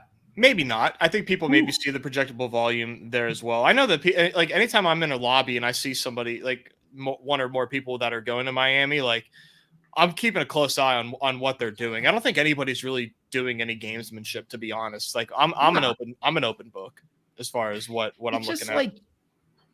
Yeah, you don't know the best plays, and it's draft format. It would be different if you guys were all setting your a DFS lineup, and then it's trying to figure out who's going to be super popular. But yeah, in a controlled environment, no one's going to go so far rogue just to snipe someone like that. It's just not going to happen. No, I really don't think so either. But I'm definitely keeping my mind open. I'm not trying to be take locked at all. Yeah. Oh, that was in dark. Oh. Hello, Deontay. Is that Calvin Austin? Deontay, so we right? just went over with this extra point in the first half over the over/under for the game. There I'm you pretty go. sure. Wow. For the whole game? Yeah. With the extra point, that'll do it for the game. Let's go. That's so. It was 30.5 or 30 at the different books. Now, Nez, when you said that'll do it for the game, I couldn't help but think you meant the game is over. And hey, it's you guys' show. You can move on from. I will say too, and I think I just saw Crutches say this in the chat, and it's so true. I mean, the 101 this week, the advantage, and specifically in this style tournament, I think is so huge. Where you're getting one of the few guys that can drop 30 on the slate in CMC. You get to kind of dictate and kind of see some of the positional runs. You have the option at 2-3 in 4-5 to double tap a stack if you just want to lock it in. There's just so much I think to like about the 101 this week. 101. When do you guys know where you draft? The minute we reg for the draft. Cool. So yeah, it's all happening. We're gonna get special not admin roles, but Dawg Bowl roles or whatever. So only we can see the contest, and then we all reg, and it's gonna be randomized right then and there. So it's kind of nuts. You kind of really everything is so cool. On the fly. As far have they decided if they're gonna give you a little bit longer clock than the normal? They want to. I don't know if they ended up actually doing that. I hope they do. I think a minute, just something easy and clean, I think would make a lot of sense. So, it adds some fun to it, gives you a minute to kind of. And it's going to be an event. You're going to I think even having 2 minutes or something would be completely fine. Right. Mm-hmm. Yeah. For sure. I mean, you don't want the thing to be, I mean, it doesn't really matter if it is, but the draft doesn't need to be over in 15 minutes so you can fire up another one or whatever. Nez will immediately fire up a goal and right after it. That's the thing. It's different from my volume drafting ways, which I've really gone pretty heavy into the volume stuff lately. But it's gonna be so different in that aspect. But I don't really like the back ends of drafts right now. Like I was saying, the best picks there are wide receivers, and they don't really they're nice picks, but they don't really separate. I kind of find myself reaching for running backs at the 1-2 turn a little bit. But then you're also left without good quarterbacks once the 3-4 turn comes. So it's really not the place to be. I would love to hear a counter argument, but it's really dire back there. Where does Jefferson go? Top 5. Top 5 in public drafts, and I think that's what it'll be in the Dawg Bowl as well. I don't think he slips past 5 or 6. It's really tough with Tyreek's not on it, and you don't have the Cowboys-Eagles game. I think that's a big loss for the slate. Like, I love my flow charts. Love to see the Eagles. That would have packed the first round with 4 more players. Is there an easy place to see ADP for the week? Yeah, you can go to rankings. I can pull it up right now, actually. Okay. It's pretty 1-to-1, nice. Gretch. The one thing that I will say is these rankings that you do see are only impacted by the 6-person drafts. So 12-person 80, there's no separate ADP for 12-person. So once you get past player 40, let's say, it's all kind of convoluted and maybe not totally accurate because nobody's really scrolling for Jonathan Mingo, let's say. Yeah. In these, but it's a pretty good picture. Yeah, I will say, Nez, my personal take on it would be the opposite of pushing QBs up. It's that it looks really flat to me after Purdy in a way that I would be comfortable with 2v2ing the Brownings in Minshew's versus the Strouds and Herberts. See, I've given myself little test runs. Hey, think right now. Put yourself in the position where you just drafted Gardner Minshew for $200,000. It doesn't feel good.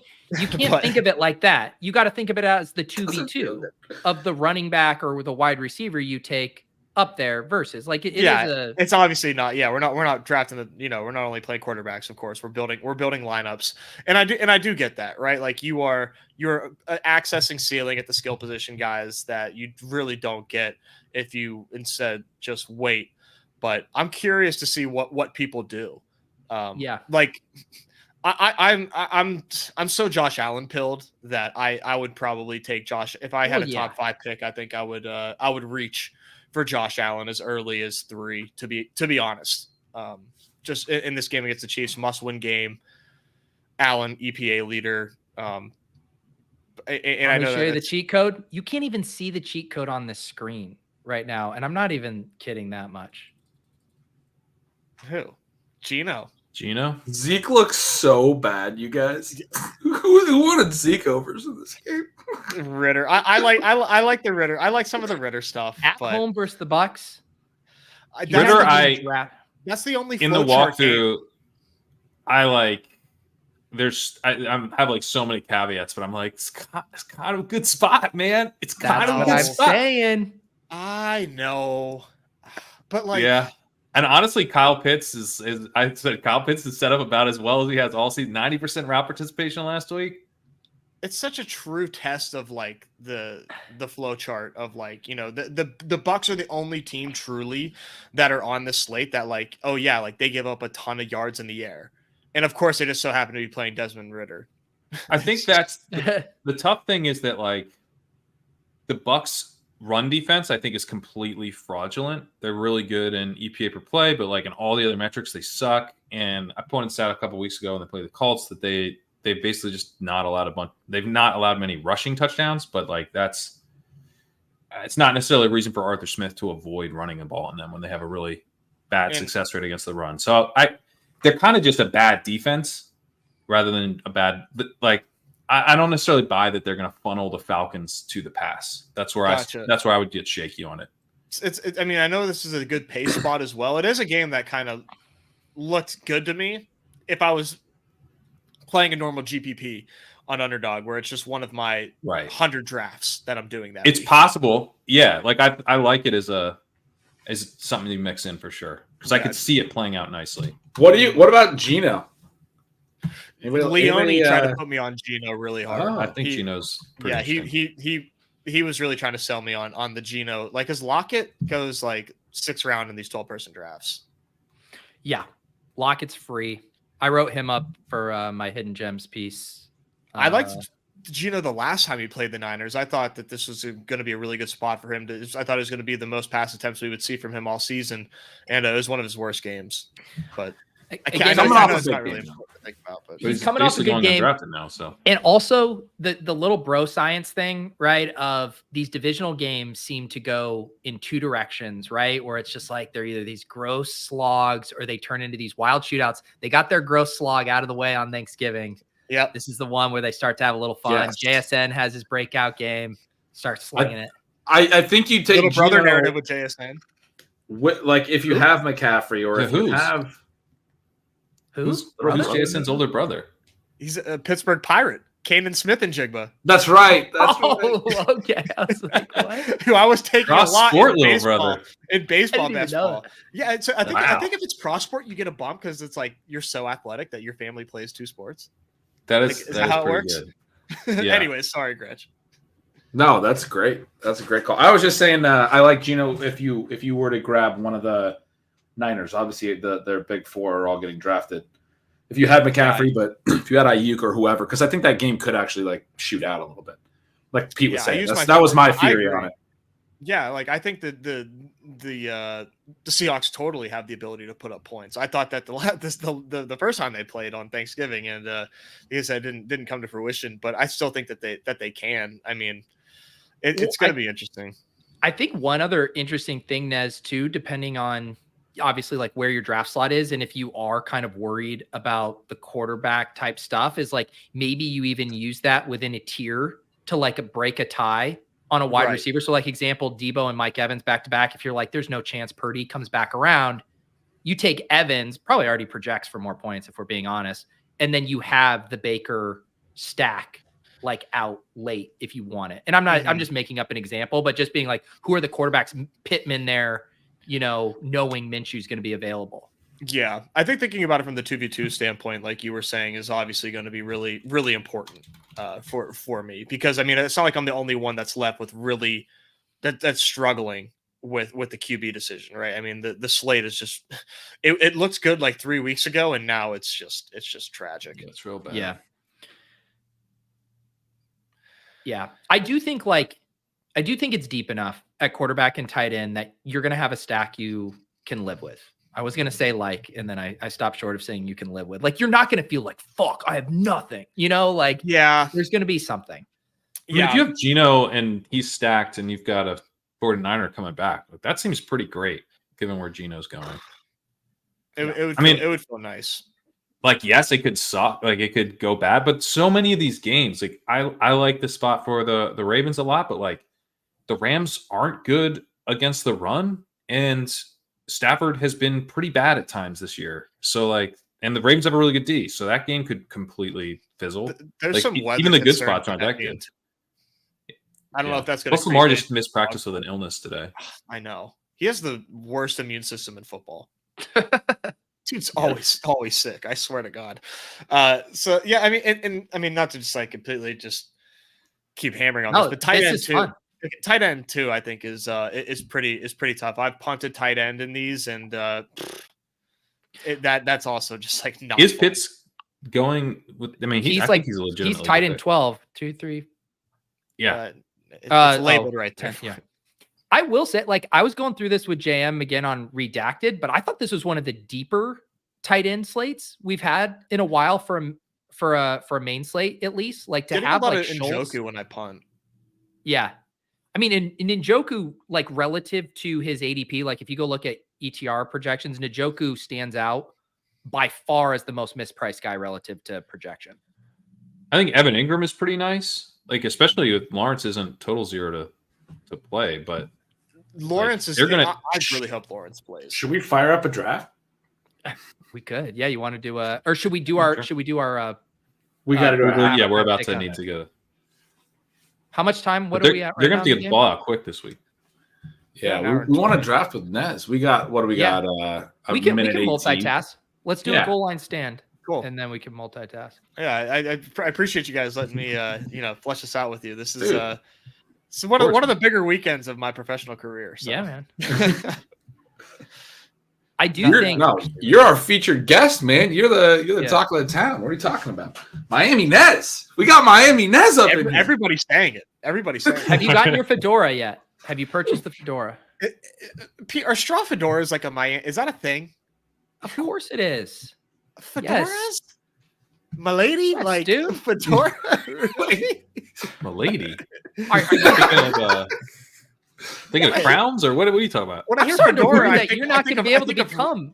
I think of Reddit when I hear fedora. I don't think of Miami. Come on. Look at this. I'll get one down from a real vendor. Look at this, Nez.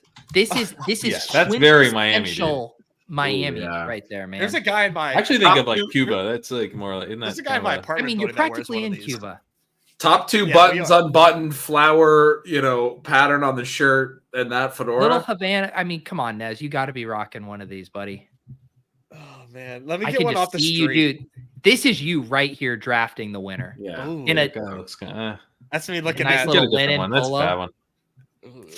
I don't like Bad the one? three button thing. Not a button guy. Get who this need- out of here. That ventilation Don't is. turn into a fedora snob. This is Nez right here for sure. There we go. That's nice. That's beautiful. He's having a little. This guy's right having a little there. fun with it. That's There crutches. it is.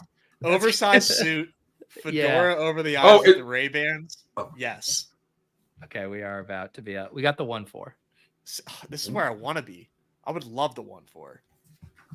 Okay, Nez. This is the practice build. All right. Yeah. This is what. He wants to go Josh Allen. I want to go Justin Jefferson, but we'll let Nez pick.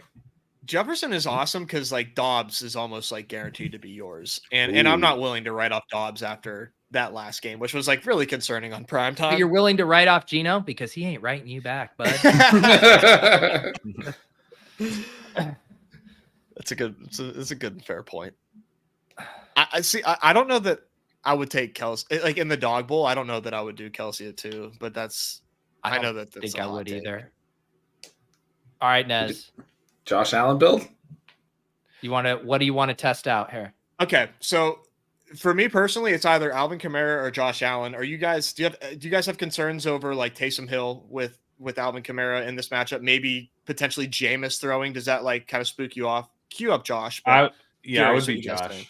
I'd be Josh over it. Allen Kamara.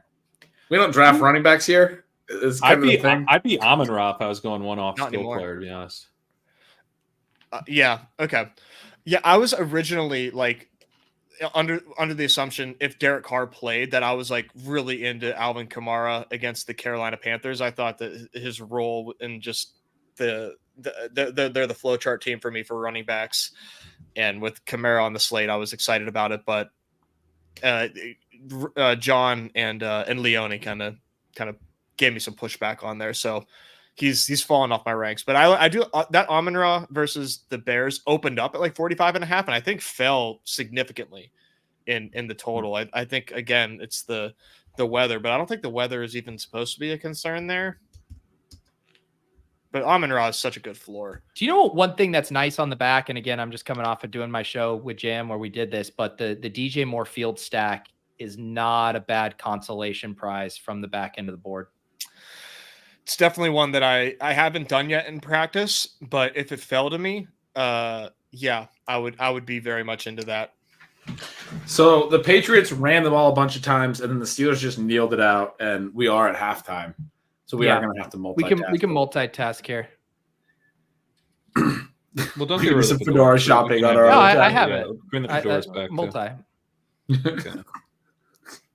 Don't forget, I'm the guy who maxed out the turkey while on our show. So just give me some credit here. Profitable venture. Oh my God. Two Zeke's seconds. rushing yards under now, right? Like he's going to get carries, Yeah. but they can't get anywhere. He's got 10 carries for 22 yards. Yeah, 63.5. Oh my God. I can't believe these numbers are gaudy. 271 Bailey just putting me in a coffin. And it's like, are they even that's what's so distorted about this? Like, are they going to throw it all? I don't know that they can move the ball any other way. can't, yeah. Could we get a board check? I'm sorry, I'm done. Dude, they pulled my Rager that I wanted to. Can we go to the draft and say? Oh, Yeah. Okay. Yeah. Just close out of I'm gonna click off that so we can see. Yeah, 4 thank you. picks. Mitch is at Oh, there he is. There he is. who? Mitchie. Oh, you want the Mitch lower for the bench dude. risk? Do you think he's gonna? Yeah. Even if he, Yes, even if we he does want the get lower. benched, do you think Yeah. he's throwing Yeah. 110? or higher on INTs. I don't know. He could get benched. That's right. We want the lower. Yeah. We don't have to do the Zeke lower. What do you guys think happens with them? That just seems like a lot of yards. I mean, They get a the lot of rushing carries. angle, like all of his stuff has been in the screen game, and Yeah. I think they're going to keep the pressure in the air. Personally, I mean, I don't Yeah. know. That's just the assumption of rational coaching. Like that's Did what's we miss our working. pick? Or no? Mm-mm. Oh shit. Mahomes lasting this long. That's Oh, crazy. we're on the clock. dude, Chase goes at 2-4. Yeah. That's a gift. So I have been taking Josh Jacobs here, Yeah, Yeah. I like that. but would be open to like if you like Olave or one of these. So pass straight up catchers. in projection, Zach Moss has a higher projection. Does he? Yeah. What I'd be about cool with that? Kyron's really good. Kyron's also fine. Yeah, I'd grab. I think one of these running backs makes. a lot Try of sense. Moss. Yeah. Let's do See how him. it looks. Yeah. I'm pretty sure ETR has him. Granted, I was looking at redacted scoring, so maybe slightly different, although Moss probably isn't going to take a huge hit to half. I believe he was running back 3 behind only Kamara and CMC. Damn. They love him, and I can't blame him. And at this point, all these guys pretty much have the same pass catching upside outside of Eckler. But I'm Eckler's going to be. I hope he doesn't fall to me way past ADP. That would be a That's tough, a tough one one. to swallow. So I mean, how about this? Oh, Okay. I was just going to say with your Allen stuff, Nez, is Dalton Kincaid a priority 3rd round target? Because he's probably never going to make it to the 4th round. Or maybe he would with the Dawson Knox stuff. Maybe His routes were down last week. The Dawson Knox stuff is causing some issues. I'm not making Kincaid a priority necessarily. It's gross. I mean, it feels gross to take Kmet without Fields, and I'm not saying we do so here, but like Kmet seems to fall in the goal line stands quite a bit. I can't help it. I think their tight end is so flat here through like 6 or 7 guys that you don't take the tight end here. Yeah, no, definitely not here. I was If hoping Knox Kyron was would out- come back. That would have been Yeah, nice. Kyron was close. Yeah, see, like that's the question because like the pass catchers you take if we go running back here, like for at the end of these drafts are really not great. But the running backs project so well. Like if I was left with these running backs here, like Christ. I mean, both like Mixon and Rashad White project very I love well. Rashad White, man. I'm really upset I don't have heavier bags there. I think for me, I would probably click Olave. Olave. Yeah. Like, I Get wouldn't- one wide receiver with legit upside. Yeah, it would be him or Rice, and it just wouldn't feel right to take Rice over Olave. But I like Yeah, I feel that. Nez, with this build, like because if you look at the pass catchers, like would you prioritize a Gabe or a last round Shakir pick? Like no one's taking Shakir from you. No way. That's like just if you want that stack as a Yeah. last thing. I don't even, to be honest, it would really, I guess, I mean, cop out. It would depend. So no, I guess answer no. It wouldn't. I'm not prioritizing a stack with Josh Allen, in my opinion. Like, because I'm not going to get digs with him. Yeah. I'm not really prior, and no one's going to really. I mean, maybe another Josh team would take Gabe Davis. Oh, we're still waiting. Sorry. So should we should probably pick a Pitt pass catcher lower to correlate, or I guess it doesn't. If our take is that he might get benched, maybe we don't like that correlation. and it's anti-correlation, so I don't actually think this makes a ton of sense. But Jaylen Warren is receiving. He's already at 20 yards. They keep swinging it. Like part of the, I don't know. It doesn't really fit with the Mitch thing, but he only. I mean, needs I'm 12 and a with half. you. I like the idea of only 12.5. Yeah. I kind of like it. Is there something about like if they're not throwing downfield to the receivers, it's actually somewhat? It's not. It's correlated because they're throwing for passing yards to the running back instead of downfield. A check down doesn't necessarily imply that he's crushing. I'm just gonna put this in for a sec. Okay, I do like that. Juju's receiving. He's already at 82. Do you guys think he keeps going? Because he's only at 95 to get over. That does. Yeah, feel that's only. He's Yeah, like that one of the feels only pass pretty catchers solid. out there. That does feel Yeah. good, doesn't it? He's having a good game. He looks good. I'd almost prefer to like take out the Mitch and Sure. then like correlate Zappy with Juju or something. I'm cool with that. Yeah, You know, I'm like cool that with was just kind of a thing that we were waiting for. We got That's a little, fine. I do agree that Juju seems light considering how. I mean, my guess Yeah. right was he's the first read target. Yeah. On all of that stuff, right? It I would seems like imagine. it. A little bit of Taekwon, a little bit of Hunter Henry on a couple plays, but it seems like Juju's like the number one, and Zeke is getting thrown to out of the backfield. Would you guys want to do this as like a core by itself and then like maybe I think so. correlate Yeah. stuff on top of it? Yeah, let's That's just good, lock yeah. that in. We got to accept that Zeke change, but Oh, I'll always accept it. Handshake. What do you guys want to do for this one? How much? Hondo's good. That's fine. And then do you want to correlate a 5 and add Zappy and something else? what's Sure. up with Yeah, what do you and got for someone- Najee for lower? Someone just mentioned Hunter Henry. Like if we are tossing in Zappy to just add another pass catcher too. That works for me. Sure. But let's just see what we like. So Henry only needs 9.5. For God's Yeah. sake. I He like got the- kind I of like banged the up, Najee though. under. He got banged up, came back, and caught the TD. Are you at all worried about the health? Not after that TD catch, man. Yeah, I I'm know. all He the way looks so back good in. on that. The Let's do only it. thing from like a macro, like if they're continuing to roll, do we get a little worried that Zeke Yeah, take that out. actually comes Take that out and take a Najee under.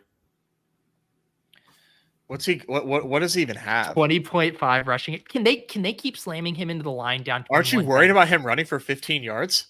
Dude, he leads the league, doesn't he? All it takes is one carry for this guy to play. I mean, add the receiving. Shit, I don't know. He doesn't. He's not going to catch. Yeah, there Maybe you he go. could Do lower. the lower on his receiving and rushing. Do you want to do that? 27. I mean, for an extra seven. Yes. For an extra 7 yards. Well, no, maybe just over on the rushing. Or lower, not over. Do we want to do that? 20? We could throw the Patriots kicker on this if we're saying they're going to roll. Oh, it's not. No, it's we're on not the even clock, up. Pete. Oh, thank you. Sorry, 9 seconds. Oh, do you want to stack Gabe with it? Yeah. You do Gabe there? Gabe, yeah, I would be between Gabe, Puka, and Cook. Let's just do Gabe. Ooh. Yeah. I'd say Puka does jump out as being pretty Yeah. priced. Yeah. Puka's He's another cheap one of the there. gems that I wrote up. I mean, They, 30% target share and not getting drafted in the battle royales. I am like, That's I can't help crazy. it, man. That is the one game that is. I mean, it's baked into the price, so I don't want to double count it. That is something. I mean, I know Chris Allen is our weather guy, but Kevin Roth for Roto Grinders has that as like a hard orange, Yeah. 30%, 30 miles per hour wind gust. It's going to rain all day. God, I don't want to. I've been so good at fading the weather and having good results with it, but that is one that, God, it scares me. I don't know. Sorry, I mean, what do you guys want to do? I don't know. do we get the Najee under in there? I kind of Yeah, like yeah. Najee lower. Okay, rushing. Yeah. I mean, this Or correlates I would well, do right? both receiving. Najee rush. I just don't want if Warren. he's out there getting a couple check downs and they're like Yeah, I splitting hear series, ya. that could be tilting. I hear you.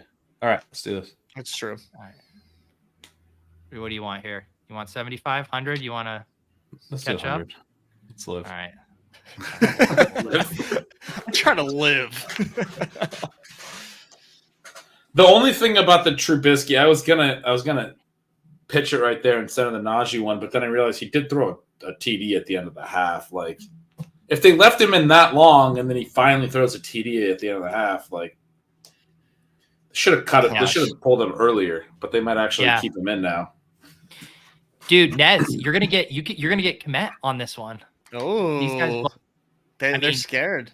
But Komet falling because these guys both have tight ends. so I do like I like Komet just because I like the Bears. Yeah. But Dalton Schultz what's the latest on Dalton Schultz? Because I do love me some Dalton Schultz. Didn't Doesn't practice Son today of a bitch. with the hamstring. Yeah. James That would be so Cook great was- without takedown. James Cook was still there if you wanted to go. I would do James Cook if I was in a real draft. Yeah. Oh, I like James Cook a lot. Would you have not taken Gabe Davis there? Would you have probably taken Puka? I probably would have taken Puka. So you would have been happy going like Puka and then just correlate Allen with Cook, basically. I kind of like that. I know it's like, I know it's like not the way that most people would probably play it, but I'm a big James Cook guy. I don't think that's bad specifically. Obviously, Gabe is like the swing for the fences tournament pick, but like Puka has just an insane target share, right? Like it's not, that's not a bad. And let's say even that in the other two drafts, Josh Allen was stacked with Gabe Davis, but Josh Allen has that ceiling game. Mm-hmm. Yeah, it sucks I'm not winning 200 or 100, but if Josh Allen is helping me get to a cash level, if you've got Cook, maybe they don't have Cook, and Cook's an explosive guy, and he's been used more in the receiving game under Joe Brady. They're using Cook a ton lately. Yeah, I mean, and Joe Brady's the guy. CEH is his fault. Like that, like he uses the running back in the receiving game. So I think it's a nice. My snap take looking at this board is Fields seems undervalued. I don't think Purdy should be going ahead of Fields. You don't think so? Mm-mm. I wish it was to win a I wish tournament. it was a Ford Field. So that's my only thing. Although that guy who took Purdy has McCaffrey and also took Metcalf there and stacked up that game. And he knows he's not coming back, so doesn't really have a. He took, I guess Debo and Ayuk, but Ayuk goes to John all those pass catchers are the jig is up on Niners. I mean, I can't believe where Tebow was going last week. Yeah, I know he ran pretty damn pure, but I still think it's crazy that Debo's going ahead of Ayuk, but look at that. I'd be prioritizing Ayuk. I was gonna say, look at that 12 hole, and then look who it is. It's fucking Roto-Run. He did the Roto-Run. The game stack it up, Seahawks baby. Niners, yeah. That's nice. fun. He did what we were talking about, the Geno. And then he's got to swap Walker. Is Kenneth Walker even? What's his? He's limited Q-tag. today. He's got the Q-tag. Okay, yeah. That sucks that they're both limited though. You know. Yeah. I'd much rather it be clear cut, of course. And Stroud, I saw Crash Rich. I don't know if you guys know who Crash Rich is, Pat and Gretch, but he does a ton of NFL drafts and I've is seen like him drafting against me a million times. So he's like the guy to beat. He's doing a lot of Stroud and a lot of Lions for what it's worth. Nez, is this where you just take Schultz because you got the Q-tag swap? Yeah, anyways? swaps count in Dawg Bowl. Yeah. So I would do Schultz here. I mean, it's all you. Because then you just set your losing rankings how you want. Exactly, and you're only losing one tight end there to you get a double whammy Q-tag benefit on the specific build because you could put in Dawson Knox if Dawson Knox is active and you get that benefit of the doubt too. Exactly. I do like myself a little Kate Otten too, but obviously in this build specifically, I would definitely have Knox as my swap. It's interesting. I just like the flexibility. Like Josh Allen gives you flexibility and ceiling all in one. I'm hoping I'm not. I don't think I'm mushing my like I said. If anybody in this contest is like changing their decision making because of my opinions, I mean, like God bless you. I like the comfortability of Josh. Yeah. Now, here's what I'll say: if someone shows up in a fedora, you should just keep your eye on what they're doing. Yeah, they might be watch this. They're sniping you. Hold on a minute. No, this is thanks for the extra rep there and let me hear you guys out. This one, I think this is my first time, or I guess technically my second time back since we did our main event team with JW. Yeah. Last year, I believe it was, which like feels like 3 years ago. Like a year and a half. Yeah. He and I did just a best ball tournament together for a little revenge on the FFPC streets, and we're actually sitting in second. So I'll keep you up to date. Nice. No table pounded for Jalen Tolbert in that one, but we're doing pretty well over there. So I'll keep you posted. Shout out to J Dub. Love to hear it.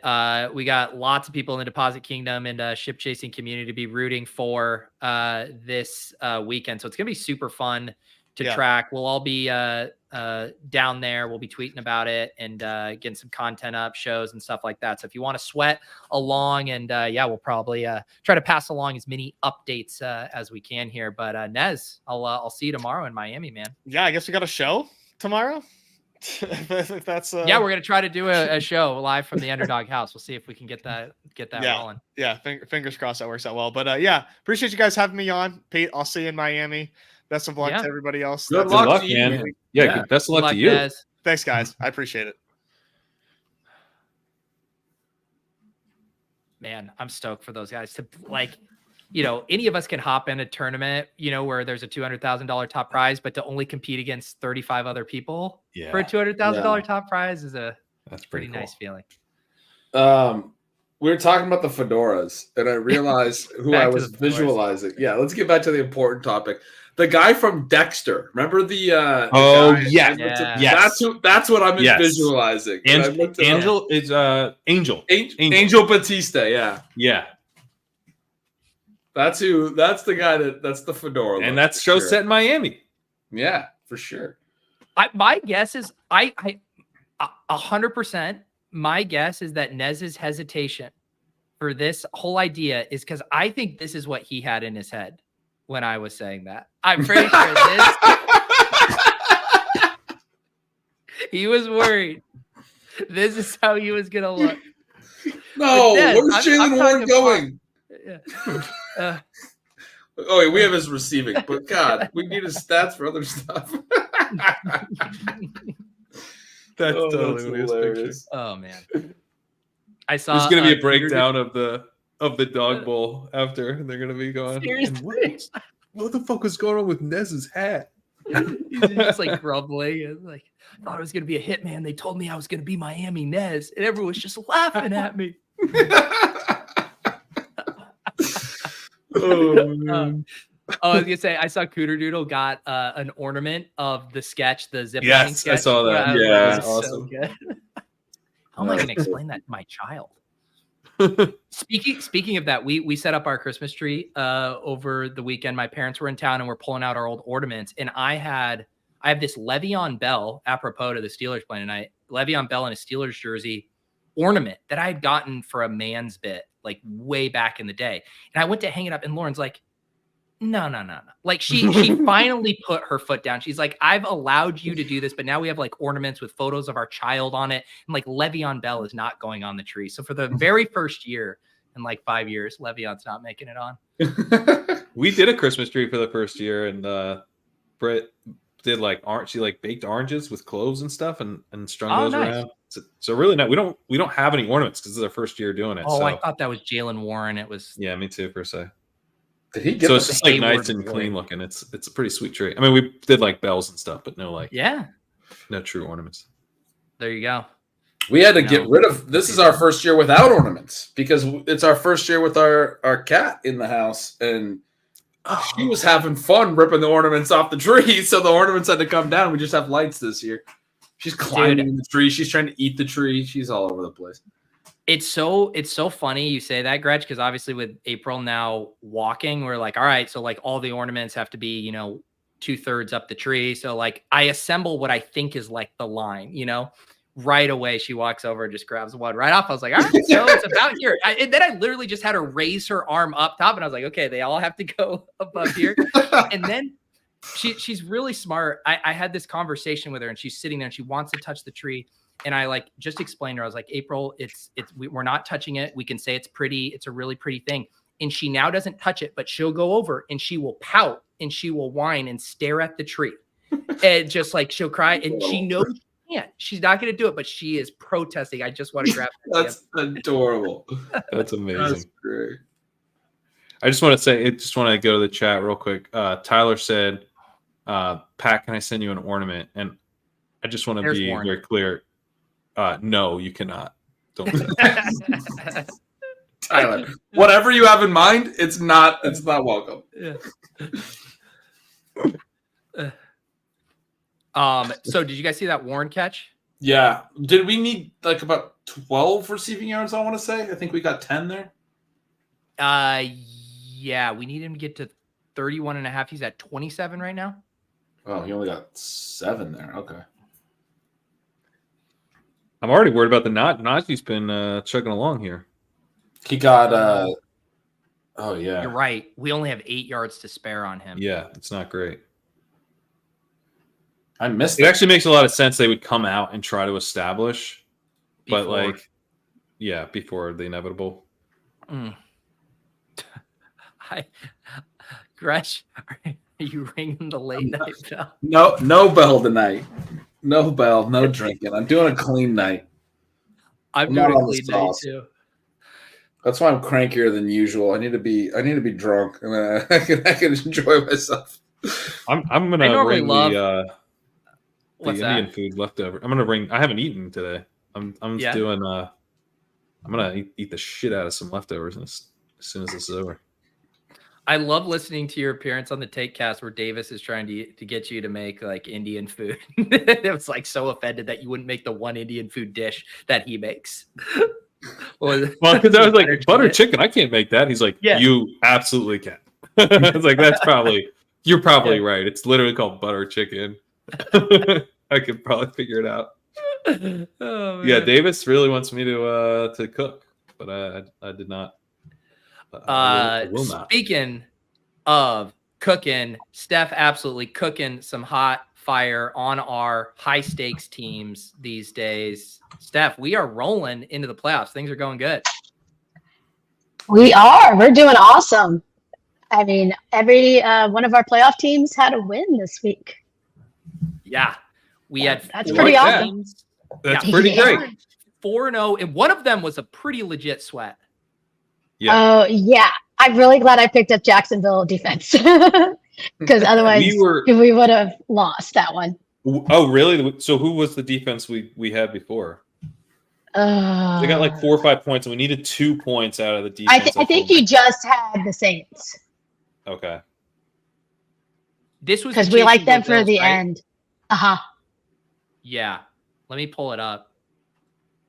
We may have dropped one for it, but it wasn't as good a matchup for the week, whatever Okay. one I switched out because I did it on like Sunday. 101.99. We put in Jags. Yeah, won by 1.5 points. Our other wins were higher scoring, but we got the luck here. Oh yeah, we would Was have it New lost with the Orleans? Saints too. Yeah. Man. But 4 wins. We're playing for 4 FFPC division titles this week, which is pretty sweet. Yep. Yep. And Warren's in most of them. Oh my God. Yeah, I don't like yeah, so it was our ship chasing mini-sodes team, that first team we slow drafted, made all those mini-sodes. Our Chasing Go Bills team that we drafted live in Vegas with Alex. And then our 5 horsemen team are with Hassan and Blair. And then our those Chasing have Stone all- Bananas team. Those first 3 of all that you can see the place column 1, 2, 2 have all already qualified with a top 2 seed. The Chasing Stool and Bananas team has to win this week to qualify for the sprint, but we'll have 3 teams in the sprint, potentially 4. The Chasing Stool and Bananas team has a really good projected. If you look at the projection, I believe. Oh no, this is the wrong one. We're not projected to win this one. I thought we were projected to win. This team's pretty good, man. Yeah. He hit on Kyron and Rashad White to pair with Amon-Ra St. Brown, Keenan, Nico, and Ayuk. It's a pretty good set of wide receivers there. We need Laporta to just absolutely separate from Conklin, Mm-hmm. which he can do. And Amon-Ra. We need the Laporta leverage on Amon-Ra. That is good leverage. Good point. And I mean, T to do anything. Yeah. How do we feel about ETN versus the Browns? Pretty solid. I mean, they're gonna the Browns aren't gonna be able to pull away from the Jags and force them not to run the ball. You know what I mean? Yeah. I'd be pretty surprised about that. It would also be a great time to finally have a Waddle week. You know, could this be a Waddle week? Yep. That would be awesome. Yeah, we've had some injuries on that team. Sean and I went over it a little bit today. I'm pretty sure it was a J.K. Dobbins team. Yep. And, It was a J.K. Dobbins team. It yeah. was. And we also lost. What else did we lose there? Yeah, we had Dobbins and Quentin Johnson and Traylon Burks. Those guys got hurt. That was tough. Burks did get hurt. Yeah, he did. I guess. This is the team where the other big thing was where we drafted Kyler and McBride, but in part because we lost Dobbins right away, and we had drafted 4 tight ends. We kind of were forced to shuffle a little more in the early going than we wanted to. Cut both those guys. Would be nice to have. This is wild. Someone just pointed this out. I didn't even see this. He's currently sitting Achane. Wow. That's bad for us because I don't think he's going to sit him ultimately. Yeah. Yeah, he's going to play him over White for sure. I mean, I would. Would you play him over White or Nico? Nico's. I would play him over Nico. In this matchup, I mean, after Nico went crazy last week, I don't know if anyone's going to sit him with Tank Dunn, though, because it seems like they go off each other. Like when one of them doesn't have that alpha game, the other does. Yeah. Wait, who are you saying we dropped, Gretch? McBride. Trey McBride. Right. Damn. Yeah, would have been. But Sean, as we were talking about it, Sean pointed out he averaged 4 points per game the first 5 weeks. Into the week 5 bye, he had been averaging 4 points per game. Wasn't even playing a lot of snaps. I mean, when you draft 4 tight ends, that's what we were trying to see. And the 4 to hit right away. It's just like no way you can carry him that long. Yeah, no, you're right. It's just on that roster. He was our latest drafted of the 4 tight ends as well. I will tell you, pretty excited about this. Double Niner wide receiver against Seattle and CD and AJ Brown going against each other in that Sunday night football game for our Minisodes team. That's pretty sweet, dude. I mean, CD had a pretty good game last time, hopefully. This is the team that we are sitting great receivers too. One's Deontay Johnson. You have a great team on that one. That's probably your James Metcalf. Yeah, Metcalf we could put in. That's probably your strongest team. Just I think, in my opinion, right now, just looking, Did we go? So we went Warren over Cook here. Well, because there was a late conversation in there with just wanting the optionality with Mostert having a Q tag and not practicing. Yeah. Okay. They both overruled you. Sorry, Pat. That's a good reason to overrule because yeah. I mean, we don't want to be because we didn't if for some reason Mostert doesn't go and then you're having to start Chase Brown. And Patrick Taylor just too. And all 3 backs were super close in projections, 1.1 points apart or something. So yeah, it was really close. Plus, this sets up kind of nice for Warren. Let's hope he Warren's gonna get there. Let's do it. Yeah. I was also thinking, I mentioned this in our chat, but it was last week we're sitting here on Thursday Night Football watching DK Metcalf go ham, and we're like, fuck, he's on our bench. And then Debo matches him. Yeah, it was crazy. That's who we would have decided between. Debo would have been the guy we sat. Yeah, for sure. You can't sit the other 3. You can't. No. I mean, you can't sit any of them. we have 5 unsittable receivers. What do you do? It's the same thing on my main. You make the championship game is the first thing. Yeah. What was that stuff on your main? Oh, I have the same problem. Our receiver room is really, really stacked. How often do you guys in that chat needle Chris G about his CeeDee Lamb take heading into the year? I haven't yet because every time I bring it up, he changes the subject. But he still says he wouldn't draft him. He still says he wouldn't draft him. I believe it because he's so stubborn. Yeah. Wow. He's doing the Liam thing where it's just he's get you there, stubborn. But he's gonna get you in week 17. Yeah. Yep. But on that team, we have Amon-Ra, Nico, Keenan Allen, Devonta Smith, Jordan Addison, Jacoby Myers. So we're stacked at wide receiver there too. That's nice. It's a Lamar team, so hopefully that works out. How did this week of waivers go for you?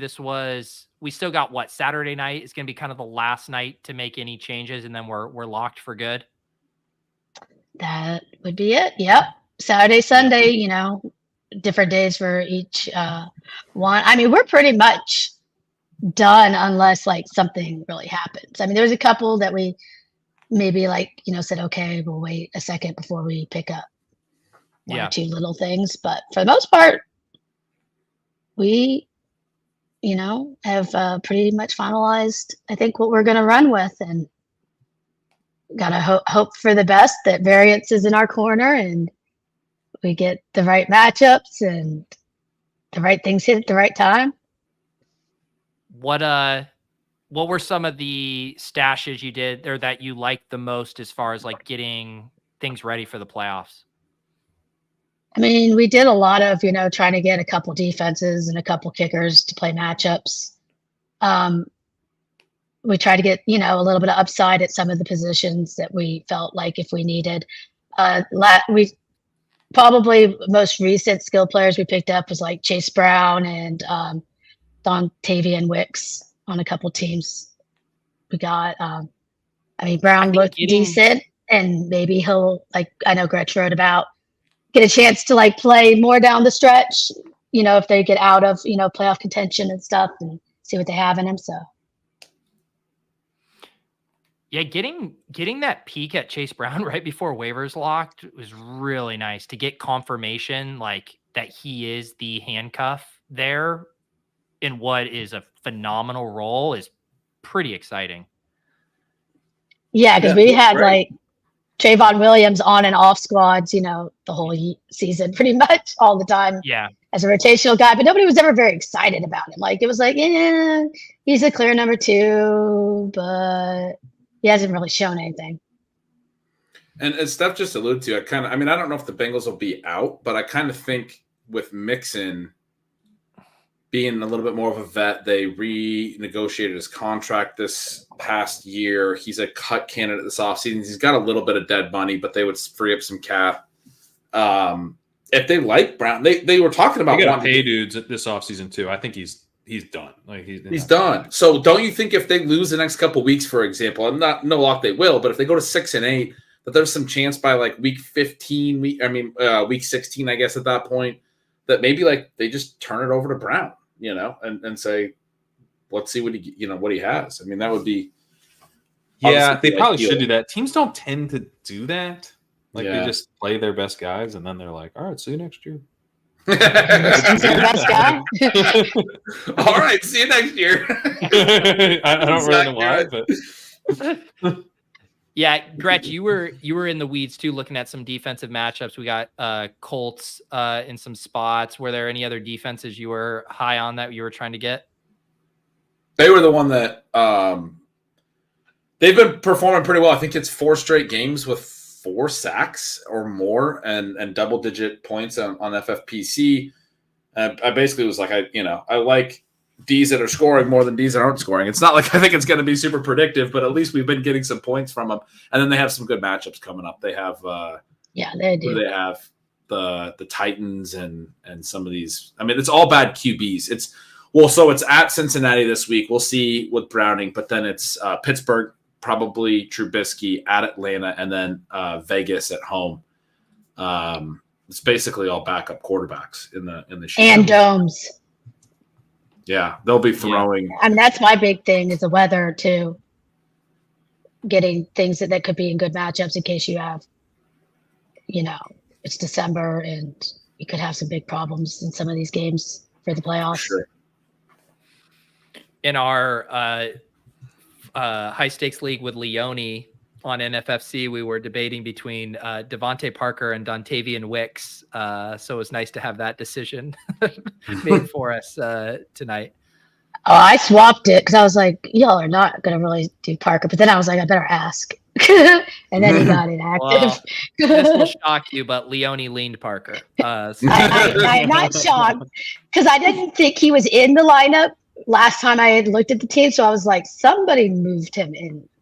But it was funny because I wanted to start Parker for you last week, but he didn't want to over Watson, who got a goose egg. Watson? Christian Watson? No, No, Justin. We played Justin. Justin Watson. I was like, I Christian don't Watson have didn't a Christian good Watson. stick. No. But that team is in first place and is pretty stacked. It's got McCaffrey, Gibbs, Kenneth Walker, and then Laporta. So, and then Purdy. I mean, it's just the receiver, oddly enough, has been the really weak position for that team. But that team's crushing. Yeah, I can pull this one up here. Yeah, it's because you have Drake London and you have those people that underperformed, Yeah, another one where we drafted Quentin Johnson and Traylon Burks. Unfortunate that those guys missed the whole season. Yeah. we did that on our team as Burks well. has been injured. It's just unfortunate. I got them both off our team. Quentin Johnston probably would have been what? Top 24 wide receiver if he just stayed healthy for this. If he I just told healthy. Smash this week because we dropped him. And if they just gave him some opportunity, just throw him out there, see what he can do. Let him run some routes. I mean, geez. Well, the depth chart was just blocked. I mean, you have Hall of Famers playing in front of you, so like Jalen Guyton. Jalen Guyton. This team definitely lives and dies by the Niners, which is a pretty good team to live and die by. Pickens! That was a 1 yard gain, but it was a sweet 1 yard gain. A little one-handed catch. Yeah, guess what? Guess what that was? His third reception, motherfucker. I was trying to get really the wanted. one. Yeah, It would have receptions. I couldn't get any of the halftime picks in. It kept telling me things were invalid. So then I ended up choosing a new third one, and I took the over on the interceptions for Trubisky. I was like, he's good for one more. Yeah. In a negative game script? Yeah. There you go. Although he just threw 4 yards short of the sticks on third down 11 points. So if he's going to do that, that's not ideal. No, I need more of the yellow balls of earlier. Right. Give us the Scott Fishbowl update stuff. Somehow, which I can't figure out how, but I fell quite a bit. So I'm in 300 something place now, but yeah. I mean, most people aren't even moving on these rounds. So, I mean, that's still, this is a huge contest because I got over 200 points. I did take zeros from Juwan Johnson and, well, not a zero, but not many points from T. Higgins. So but I still got over 200 points in my roster. So it looked like a few people scored 300 something. I mean, scoring's really skewed in that contest. It's very individualized to just that contest. So, there is a lot of points in it, but there's also, I think, 4 playoff rounds before the semifinals and the final. So there's still a lot of weeks left. They started the playoffs pretty early. Yeah. So I have a, still a good shot of, it doesn't take much to come back and be back in that top 10, 20. Nice. Yeah. Well, we'll be rooting for you. Definitely. Yeah. Week 13 was hard, with all the buys.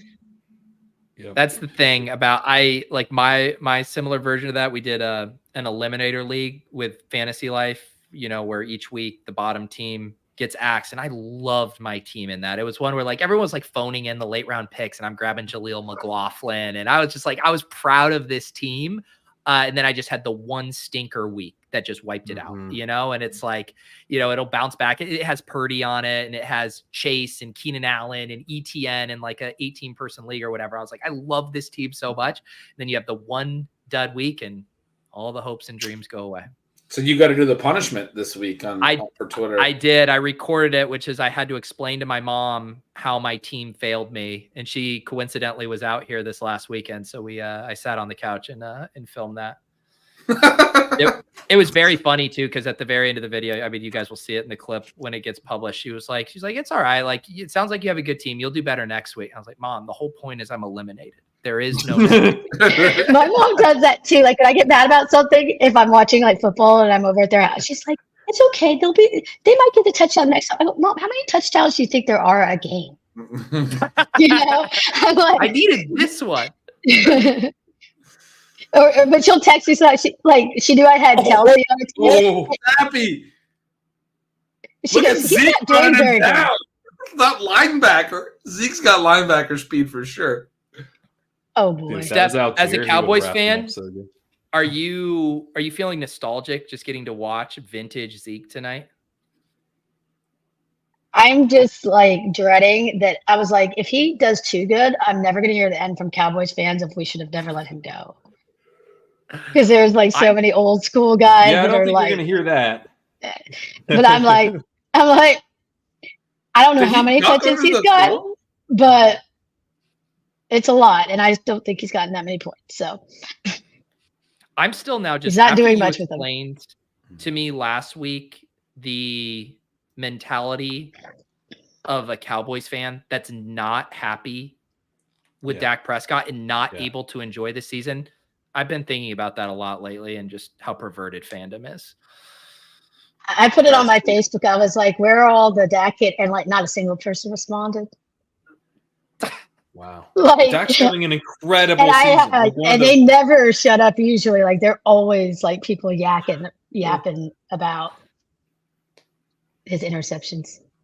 Wild. Wow. Which he has like the lowest interception rate in the league this year. Yeah.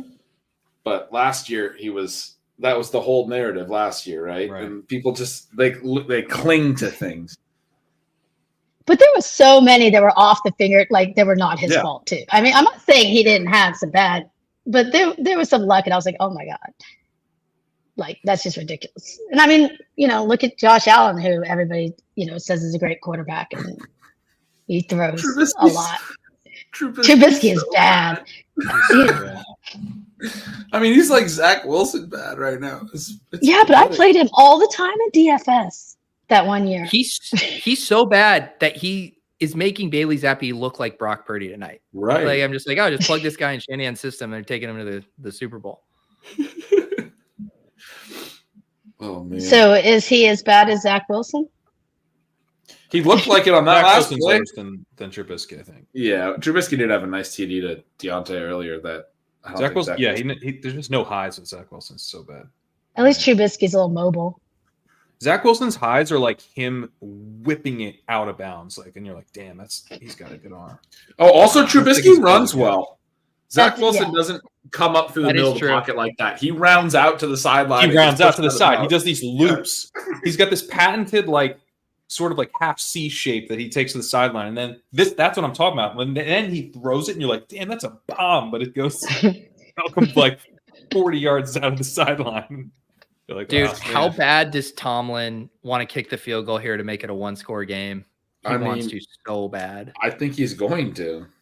Yeah.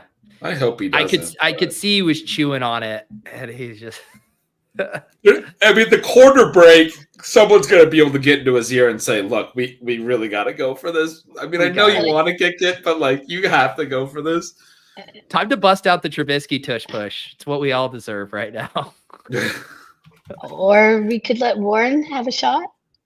Yeah. That makes too much sense, Steph. Give it to an explosive player. Yeah.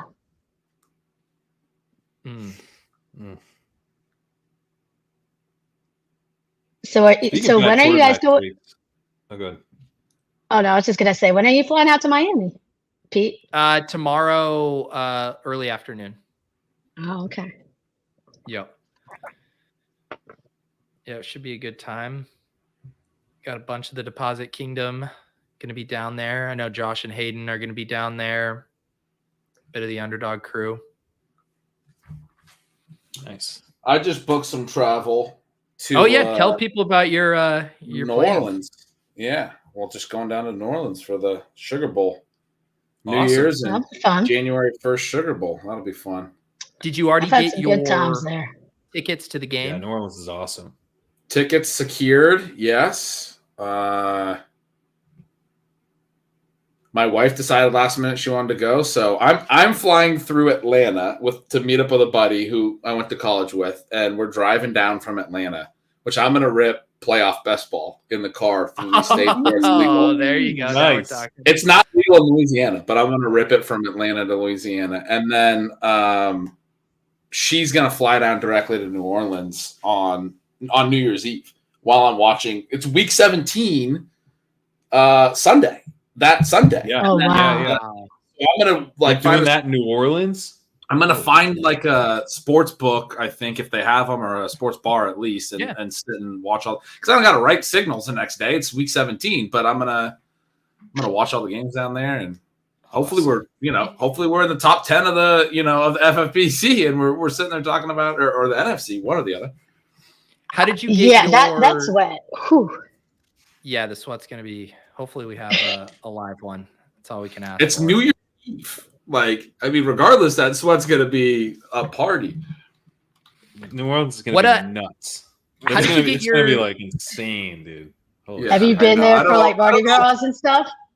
I've never been for Mardi Gras. I have been a couple times for a bachelor party. Okay. And then It gets crazy. for a UW really football crazy. game against LSU years ago. We all traveled down there, but I don't know that I'm at this age ready for Bourbon Street. Like I've been down on Bourbon Street before, and it gets wild. It's different off season and like in. Let's go. Oh! We needed that. We needed the first down too. And we needed the Warren points. Trubisky's so bad, man. All he could get out of that was a shovel pass, like a backhanded shovel pass. Did I ever tell you guys about when a guy tried to sell me lettuce on Bourbon Street? Yeah, you have told that story. Yeah, I've heard that for sure. I don't know if I told it on the show. The guy, we were just like, Bourbon Street kind of emptied out, like sort of like winding down, and the dude was like, he was like, "Yo, you guys want some weed?" I was like, "Oh, you got weed?" He's like, "Yeah," and he like pulls out this like little, it's like a little nugget, and it's like wrapped in black garbage bag, and I was like, "I'm gonna need to see that." And he's like, just smell it, man. You know what weed smells like. And he handed it to me, and I was like, I just ripped it open to see what was in it. It was like literally like mixed greens, like the fucking. It wasn't just romaine, like he had like sprung for like the mixed salad, And I was Mixed like, greens. I flicked it. I was like, "The fuck out of here." He like looked at me all hurt. He's like, "Come on, man." But they got some crazies he tried out to get me there. to follow him around the corner. He's like, "Come on, let's go like do the deal." And I think that's when. So don't do that. Don't follow. No, it's really dangerous there. Yeah, be careful. Like there's a lot of. One of our buddies on a trip that we weren't on got his wallet stolen. Mm-hmm. Like met a girl, and she I can't remember the whole story, but started making out with him, and then somehow got his wallet and got away from him, and he does not want his wallet. Wow. Well, is that a wallet in your pocket, or are you just happy to see me? So I was there for my buddy's bachelor party is why we were all down there, and he was like very drunk. They had his buddies made these beads that were another pick.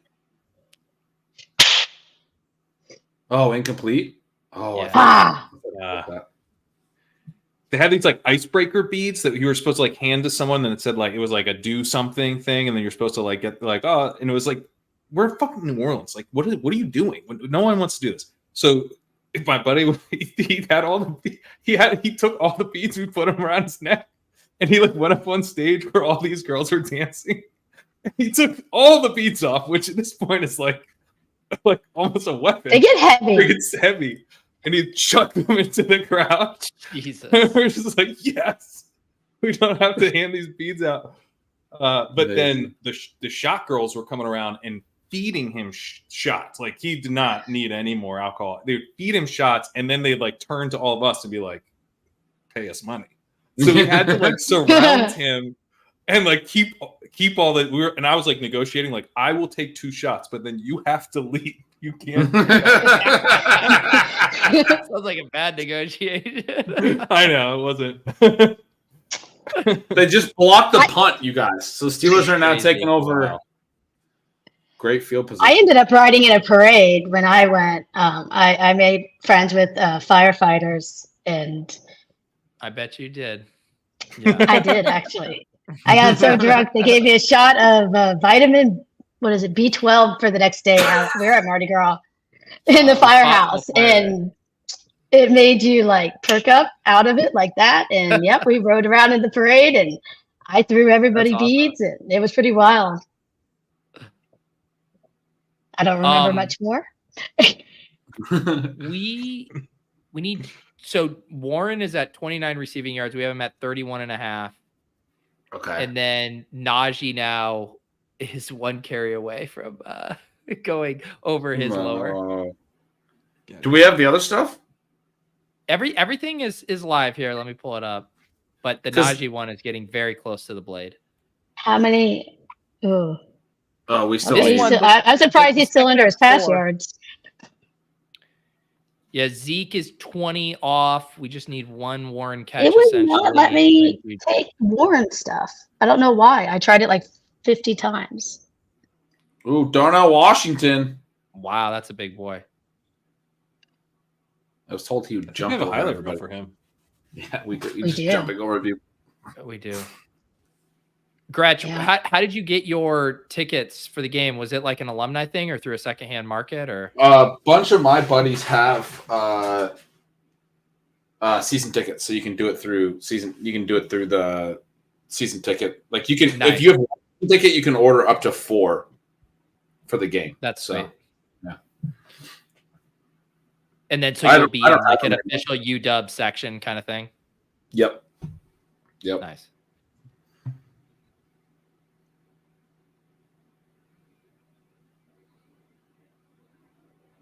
Man, people were sure. I don't think I'd ever seen so much discourse on my timeline about college football. Like I didn't know that many people cared about the college football final. Like the amount of people I'd never seen talking about college football weighing in on the college football final was incredible. I mean, it was like so. I mean, they've had the system as it currently is for a while, but there's the 5 major conferences, the Power 5. And we've never really had a year where you had 5 conference winners who were all very deserving. And so you had 5 conference winners for 4 spots, and they had to leave one out. And they left out an undefeated conference champion, which was especially that seems kind of crazy. I was not a fan of that. Florida, yeah, that pissed me off. I mean, that was a wild move, dude. I mean, but the reality is it was a crazy scenario where Texas had beaten Alabama head-to-head. So really the only way you could do it was to leave out the SEC team. You had to leave out Alabama. It's the only thing that really made logical sense. But leaving out the SEC champion from like no SEC team in the playoff would have been nuts too. They've won 6 of the last 8 titles. Over those 8 games, of the 16 teams that have been in the title games, they've had 10 of the 16. Because they've had 2 teams in a bunch of times, and those 2 teams typically both win and then meet in the title, right? That's happened multiple times. So they've had they've been the college football playoff for the last almost whole decade. And the last time we even had a championship game, not just a college football playoff without an SEC team, 9 years ago. And so they didn't have the balls to not have the SEC be in. But I mean, I think you had to do that this year. It was crazy. Anyway, that was the controversy. That's why everyone thought it was. No, it is crazy because, like, Texas was not undefeated, right? No, but they beat Alabama. So then you're like, we can't not, because that would have been. I don't know anything about like how strong these teams are actually. That's like the puzzle. And then that was it. Were you worried they were going to leave out UW? There was some. Oh my God! There was like some vague conversation about that because people kept saying the goal of the committee is to have the 4 best teams, not the 4 most deserving teams, and that is part of why I think I was so annoyed for FSU fans. It's like it could have easily been us. It's been the Pac-12 that's gotten that kind of crap in a lot of other years, but the reason it never really built steam on UW is the Pac-12 actually has like some legit non-conference wins. And there's a lot of people that were saying the Pac-12 was like arguably the best conference in the nation this year. Like definitely you couldn't leave out the undefeated champion of the Pac-12. What they did to FSU was they said the ACC wasn't good enough. But FSU also scheduled LSU and Florida, 2 SEC teams, and beat them both. I mean, like that's non-conference. In addition to going undefeated in the ACC, like they had a tough schedule. They didn't play all walkovers or anything. I mean, the whole thing. But yeah, we were like a lot of when I was talking about it with my buddies and stuff. A lot of them were like, "Can you imagine how mad we would be if we went undefeated at UW and didn't get in?" And we've had that in the Pac-12 before, where it's like, "Yeah, the Pac-12's too weak. If you're a 1-loss Pac-12 champion, no chance." You know. So anyway, I mean, I can't imagine. I would be so furious if we went undefeated and they didn't let us into the college football. So Georgia, if Georgia had won, right, were they undefeated if they win that game? Yes. So then Georgia they gets have an in. argument. So but who would get left out at that point? Would Texas have gotten left out? Probably Texas gets left out. That's the thing. It was this crazy, very specific outcome where because Georgia lost and Alabama was the SEC champion, then it's Alabama over Georgia. But then you have to go Texas over Alabama because Texas did go in, not just beat them head-to-head, beat them in Tuscaloosa. Like a lot of times those are neutral site games but it was in Alabama's home stadium. Beat it by 10. Came in and it wasn't like a super close game. So if you're going to include Alabama, you basically have to include Texas. So now you can't leave out Texas. And I think, and I haven't heard this take a lot, and I don't think a lot would agree with it, but I do think if Georgia beat Alabama, like you said, they let FSU in and they leave out Texas. I think they flip that. Because then you just have four undefeated teams. It's easy to leave out Texas at that point. They're the only one that's not undefeated. Right. I think FSU gets left out because Alabama won and they didn't want to leave the SEC out, which is crazy. And a lot of people have talked about the Florida State QB injury, but there was a really fascinating article over on Awful Announcing this week where they dug up some Kirk Herbstreit commentary from before the Florida State QB injury where they were doing – there's some wild scenarios that could occur, and they did this hypothetical. All of these teams win out, and then Alabama beats Georgia in the SEC championship, and you wind up with 5 deserving teams. What do? And he was making the case on the show before the QB injury that they couldn't leave the SEC champion out. You'd have to take Alabama. So FSU would have to be left out, undefeated. And now what ended up happening is everyone is saying, like a couple guys in the chat are saying they lost their QB. That's where they're left out. And you're saying it's independent of that? They were arguing. There were people arguing prior that you couldn't leave out the SEC team. And also the thing about losing their QB, like I get that, but they also then went and played Louisville in the ACC championship. Louisville was ranked in the top 15, had scored 30-plus points 4 straight weeks, and they held them to 6. They dominated LSU and held them. Their quarterback's gonna win the Heisman. Jaden Daniels held them to like 24 points. Their defense was a legit good team. I made a comment on Twitter that like their profile looks kind of like Michigan's, who's ranked number 1 right now. Their quarterback doesn't do a whole lot in the passing game. Michigan, they run the ball and play defense, and like that's what Florida State kind of looks like now. Like their defense is legit. Their defense is really good, and like. I don't know how you can hold like I think FSU could have been a dark horse to win a game in the college football playoff, but now they matched them up with Georgia, who was the undefeated. I mean, so that's going to be a really interesting non-college football matchup. If FSU wins that game, that is very fun. Yeah, if FSU somehow wins that game, there's going to be a ton of co-champion calls. Like they deserve to be the co-champion with whoever wins the college football playoff. It'll be wild. That's crazy. But I think Georgia will probably beat them, but I mean, we'll see. Man. So the other thing was FSU lost their QB, then their backup is a 4-year backup, got concussed the week before their ACC title. So they had to go to their 3rd string, who's a freshman. And they still won the ACC title against another top 15 team because their defense held them to 6 points. Like, wow. It's a team sport. It's not, and then their backup will be back for their bowl game. His concussion is not going to last until, January. So, I mean, the whole thing, the QB thing, I mean, their number 1 QB was a stud. Yeah, Andrew makes the point that a lot of us were talking about up here as well. Like, UW was a 9.5-point dog to Oregon. Everyone was just talking about how Oregon's a better team. They're going to go on to the college football playoff. And we just beat them and outplayed them. So, like, the idea Gretch, of, like... I was thinking of you so much during that game for multiple reasons, but I was just remembering when you were giving your reason to say that they would cover and just how many comments in the chat, they're going to get the doors blown off of him. I mean, there were so many bad takes floating around when you made that case for UW, and you were spot on with that. Well, I mean, I was telling you, I was like, I don't want no betting advice here because I didn't want. And you're like, well, what are you going to do? You're like, what are you going to do? Stop me from making this bet? Like, I can make this bet if I want to. I was pumped that worked out. A few people reached out as well that saw it on the show and tailed as well. So, but yeah, I legitimately thought that should have been like a 3-point line.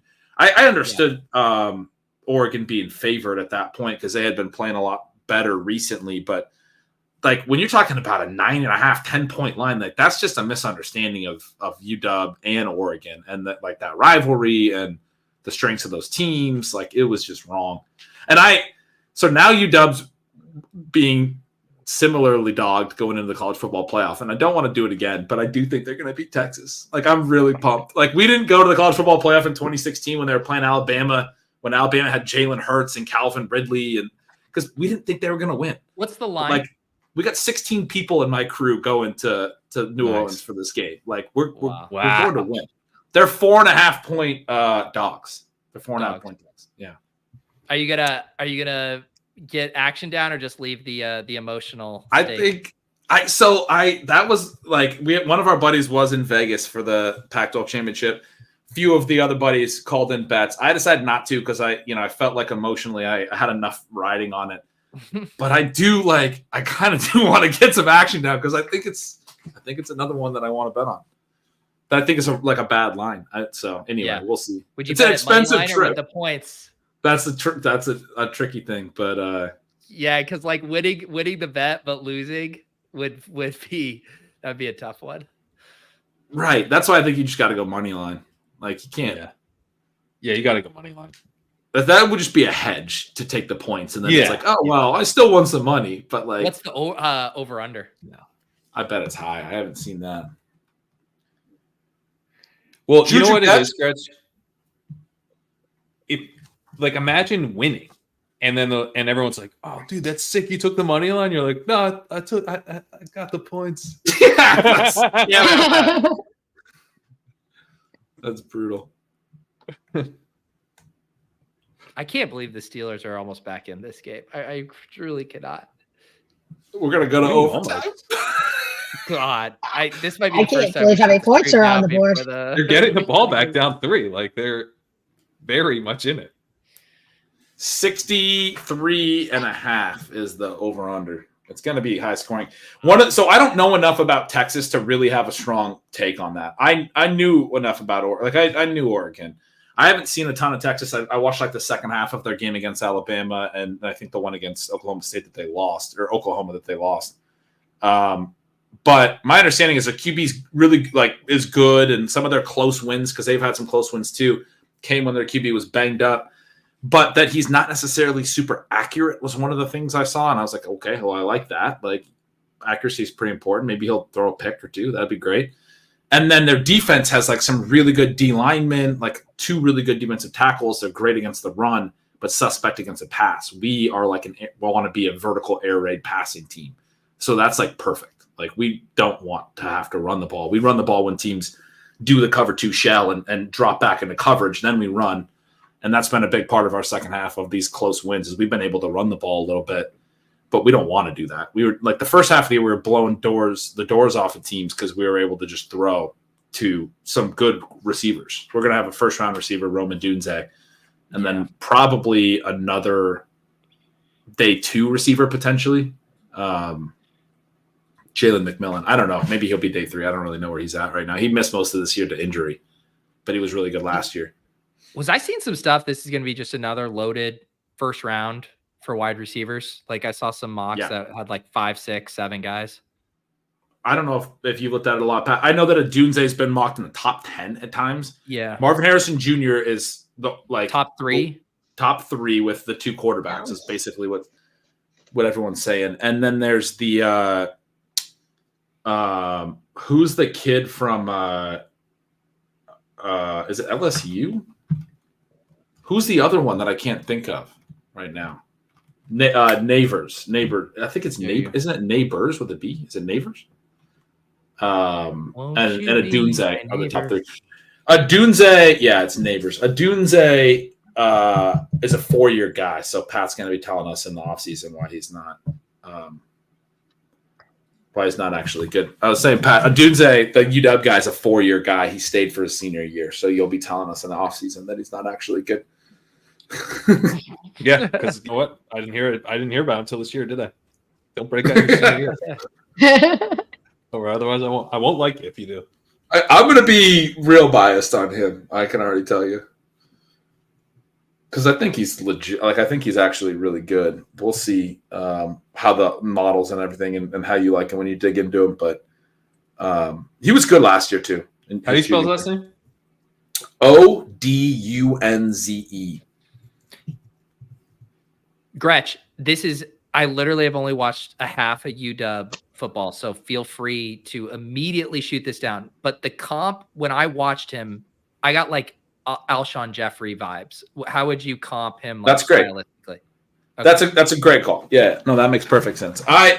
When I was thinking about him statistically and talking to some of my buddies, I got to Mike Evans. He's a high A dot, but still earns a lot of volume at a high A dot. Like he's an alpha at a high A dot, but also great contested catch guy. Doesn't necessarily create a bunch of separation. Doesn't necessarily add a bunch of yak.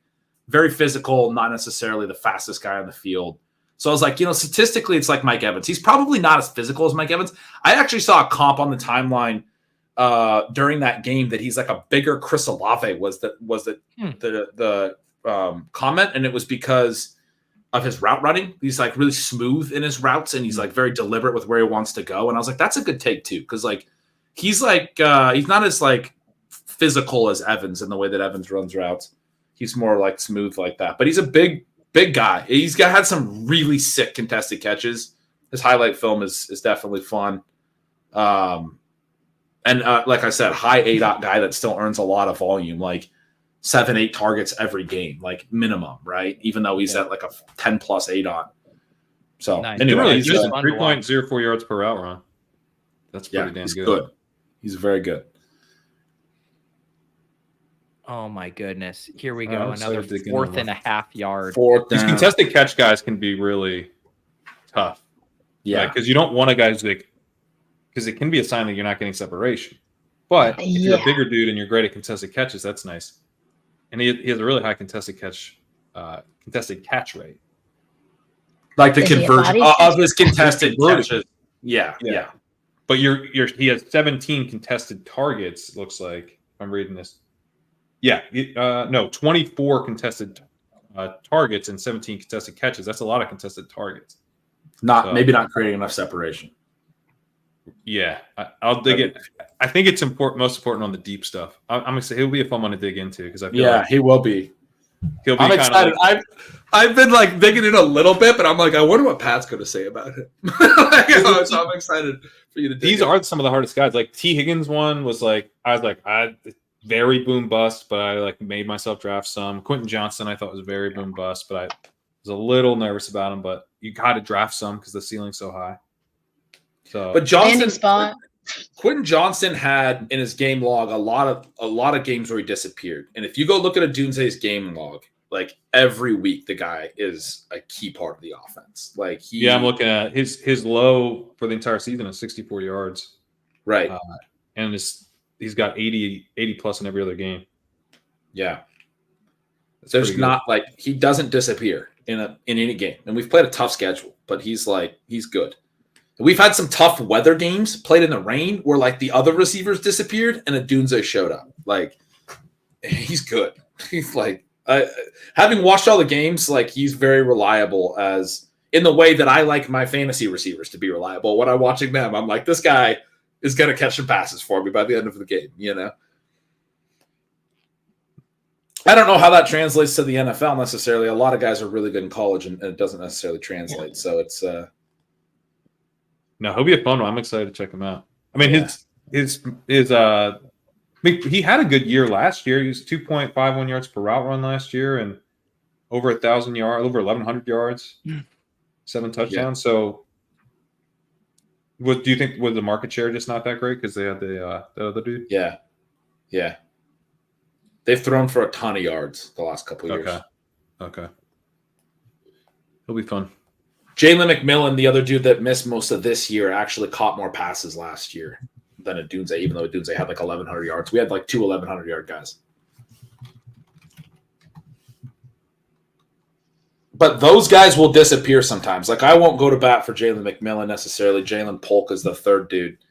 I I mean, I don't know that I'm really going to go to bat for a Dunze that much. I'll be intrigued by what your thoughts are on it. But those other guys will disappear sometimes from games. A Dunze just doesn't like it, and it's tough games. We've played a lot of close games, and like we're going to a Dunze, and he wins on third downs when you need him to. Like he's like a legit alpha in that way. It's pretty sweet.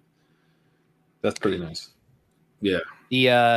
All right, guys, for the sweat here, we really need this Jaylen Warren just catch to get that, because then we're just a Juju catch away from being able to hit that 3-legger. Nice. But this Steelers drive has been... Did Najee go over? No, not yet. Oh. He's still hanging on. Everything is still technically live, and that's why if we could have punting Warren... Yeah. Man, that is... Warren was open there too, but... They're punting with 1 timeout and 5 minutes left. Mike Tomlin is pretty funny. That's disgusting. You better fake it, Tomlin. Oh, did they? Oh, they got him offsides! Yes! Holy cow! Oh, wow. The way they're fired up, it seems like that was like an intentional thing. Yeah. Their Yeah, they were punter trying is to get him. going nuts. Wow. They did a hard count on a punt. That's so sick. That's the Tomlin way to do it. Start. Oh, that is a false start. It's a really big false start. Why do they think that wasn't a false start? Dude, that's epic. Like, fired up. Was so jacked. Wow. Oh, boy. I don't. So, Pat, you were talking about the center moving his head. He can lift his head. He just can't do it violently. Oh, the first guy I saw move was someone else on the line. Like he jumped okay. across, but Maybe it was the right tackle or something. I was looking at What? the center. The defender, like his face looked distraught too. Like he thought that was on him. That's crazy. Come on. So in the chat, Tyler, Nez thinks this team is worth rooting for in the playoffs.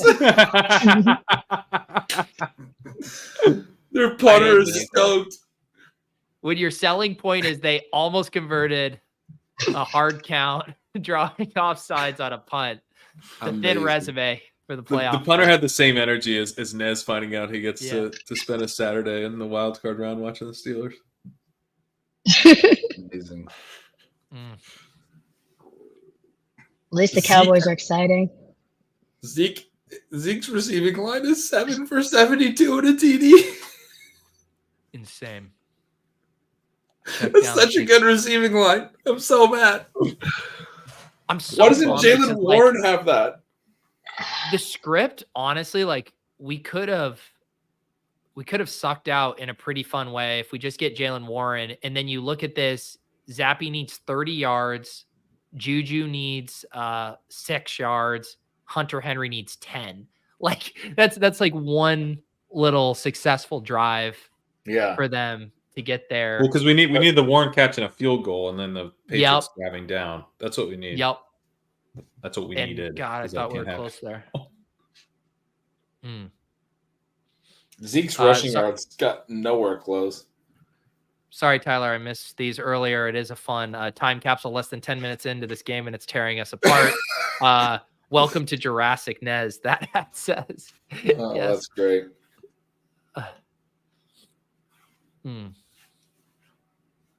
I mean, the game's better than I anticipated going in. That's for sure. It is. Yeah. We set proper expectations, and they were exceeded. Yeah. That's right. We set low expectations, I think. Yeah, that's what I mean. They were too low. The game is we disrespected this game. Yeah. This is a great game.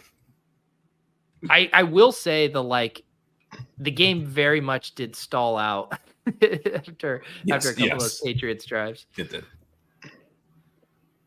So do you think they're going to ride Zappy the rest of the way? It's a good question how they play that. I think they'll start him another game. It'll be if he embarrasses them, they'll go back to Jones. I think they just want the season to get over as easy as possible. If I'm the Patriots, this is where I'm calling down from the owner's box, being like, do we have any other wide receivers we could bench and try to lose this game? There's a lot of time left. Yeah. I mean, 3 Zeke runs is not going to do it, probably. I think they're probably content. I think they're content to 3 and punt it off, which sucks for our pick 'em. Why? We get down, we get the field goal. Yeah, you're right. But if we play for overtime, then Najee's going to blow it up. Yeah. Although we don't have to play for overtime. The lines are so low on the Patriots stuff that we could get a field goal and then they try to get their own field goal and get us over in the process and miss it. Yeah. I mean, how are you giving up 4 yards on 2 carries in a row to Zeke at this point in the game? Like, get a stop. Good Lord. I just wish he looked that explosive last year. They I've got never to seen play him- action here. They got to play action and throw it. That'd be so fun. This does feel like Hunter Henry up the seam. Right? It's like ice it with a play action. A non-passing. Ooh, they're in the shotgun. Demoralizing. They're taking. I mean, you can still play action, but it's kind of just a shotgun. There it is. Nope. That's a bad play, man. That Very was I don't like that. no. Wow. Like Zeke needs to get up to full speed at this point, guys. You don't have him run out of the shotgun. Yeah. Well, he needs Pete, some time to. one path we have is if the Steelers only throw into field goal range, create OT, Pats win the toss, and Steelers don't even get the ball in OT. If they just drive down and score TD with a little zappy to Juju and Henry. Little zappy magic. You're right. Zeke, I will mention now, is 9 yards. Or he needs 10 yards to clear his that we have the lower on. So 20 more touches. But No. we don't have that Zeke one in the 5 leg. So we could still thread that needle Without Zeke. in the other one, yeah. I mean, what we need right now is some Jaylen Warren receptions. Yeah. We just got to get the Warren, Warren for sure. just to keep this alive. And that's like what we should get. We should get the Patriots dropping into coverage. We should have Warren on the field because it's obvious pass downs. There should be a Warren reception drive. Like, if he catches 4 balls on this drive, it wouldn't surprise me. We do just have to be a single 1.5 or 2 Najee. yards. They have for Najee. Why is Najee on the field? I hate this team. What are you doing? Wow. And he What was that? What? Holy cow, Fryer. Why is Najee out there? It's very frustrating. Get Warren out there, you dimbats.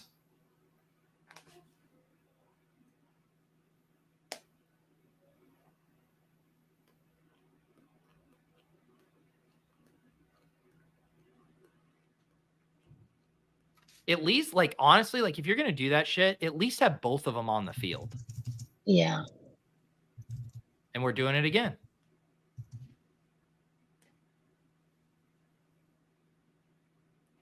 Well, whatever. That's a first down. Now they got to take them off. It's not rushing yards. It's a first down.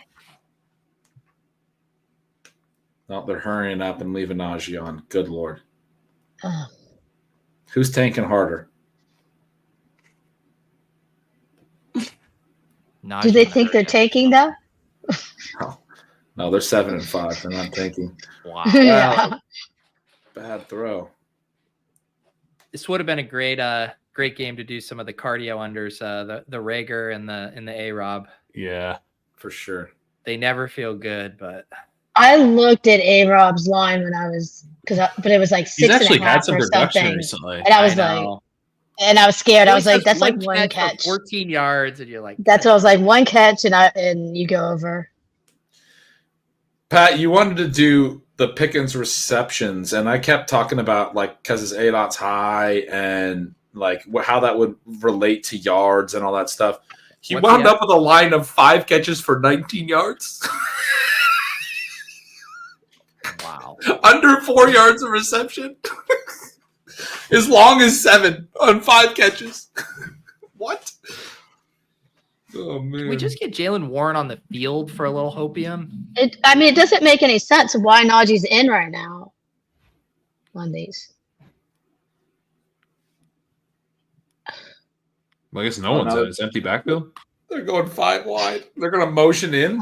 Oh my Najee's out wide? Najee's not wide. You got to get him at What a isolation. Jesus, I hate this so much. He's wide open, too. this Oh. is not fair. Wow. He's that's wide not open, fair. but guess What? why they didn't throw it to him, Gretch? Because He's have him on the Najee. field. Get him off the field. Oh my god. No, he is not a good coach. All right. There we Here's go. Warren is on the Here's field. Warren. There we go. Oh my god. God. What if Najee is the X receiver we need? Says the consigliere. Oh god. All right. I mean, just do a QB sneak on 3rd down with a 2-minute warning there. Now you're getting blitzed up the middle. This is going to be a disaster. Oh, He goes to God. Zeke in the block. That's a flag. Throw it. That's got to be a flag. Throw it. He's grabbing him the whole way. What? Good. I thought that was Honestly, actually a flag. Good. Good. Seriously, good. I'm glad the Steelers lost. What a bunch of assholes. That was such a terrible final drive. It is honestly too perfect for the Patriots to blow their top pick chances and the Steelers to lose their playoff chances in the same game. It's so good. I mean, I don't want to see one of these top quarterbacks go to the Patriots. No. What was that? What just happened? I don't know. 4th That and was 2. very They bring confusing. some pressure, and Trubisky's like, "I got it. I got 1-on-1 on the outside. I'm going deep, baby. I'm gonna fit this right in. I'm gonna drop it in the bucket. Here it goes." God. Leroy Jenkins just chucks it up. Oh my god! What a bad quarterback. Like, dude, that's not the goal right now. Like, not How do now. you not have something hot like short on 4th and 2 to just? They Like, left Warren into block. Like, they brought Warren in to block. He leaked out at like the last second, but Mitch was already uncorking his 50 yards. look at the comment from whatever PL02PL. It's Mitch Trubisky time. Mitch Trubisky. Yeah. He's the Charlie Day, and It's Always Sunny Philadelphia, the gasoline episode. Wild card, bitches. We'll take every play. Fucking run the offense. I got Deontay. Fuck it, Deontay's down there somewhere.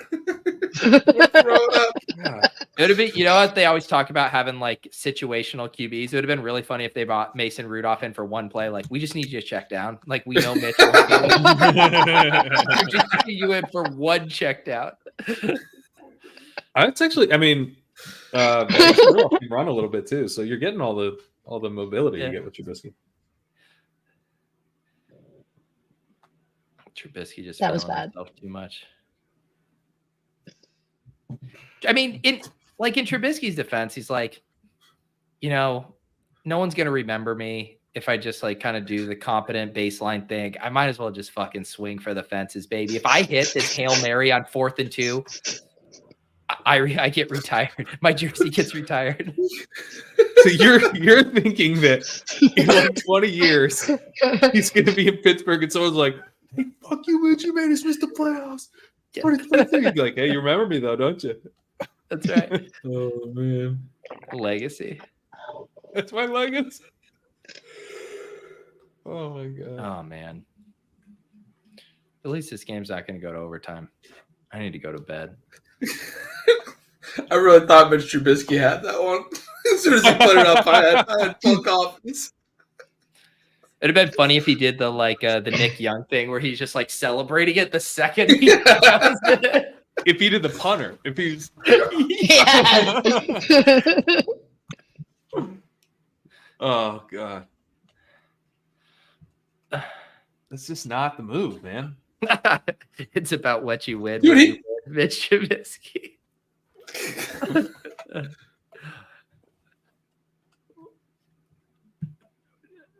Doesn't look like any Taco Bell is in our future tonight. No. No.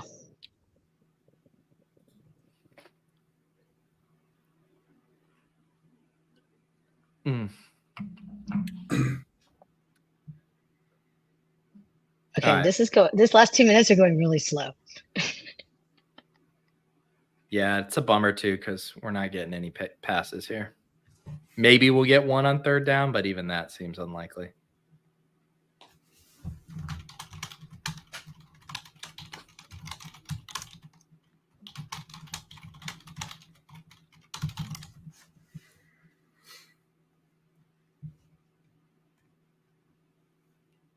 Here we go. Here's the play again.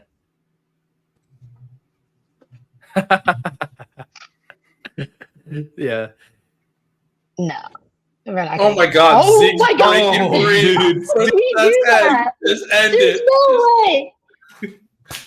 See? That's got to be like his longest run of the season. How did he not do the feed me? The feed me there would have been so sweet. Where's Dude, the Shade- Salvation Army kettle we need? dare I say it? Shades of Najee on that 15-yard run. Yeah. I'm looking up his stats of like he had such like he was like one of the lowest 15. He didn't have like any long runs this year, but Zeke did have some. I mean, he wasn't quite as bad as things that I thought when I was trying to not write him up favorably for waivers this week. They're doing an official review now. Honest question. Some of my What Chiefs happened to players, the I was- Leonard Fournette thing? Are they just never going to activate him? I don't know, man. It's so just I not- thought for sure he was going to be Ty activated. Johnson like, beat right him away. out. I was really mad. It's I weird. held him a couple places for like. I mean, I finally dropped him, but like I was like, they got it. Well, don't you think like if you're Leonard Fournette and you're Try this him out. patient, like I thought you're not coming off your couch for just sitting on a practice squad, right? Like I Yeah, assume you have some exactly. kind of assurances because it's kind of embarrassing to be like, I'm finally going to sign and I'm not even going to get activated. It's I very mean, he embarrassing. can catch. I don't understand why he's not out. Like he can't be that They're much Latavius Murray, like worse than they're- Latavius Murray. Yeah. Yeah. White Lantern saying playoff Lenny incoming, but there are dogs That's no that make the good. playoffs. Like a big dog. Hey, what you guys, I assume all we care about is best ball playoff Lenny, and that doesn't. I know, but I mean, come on, get him out there, I get mean- him warmed up. Yeah.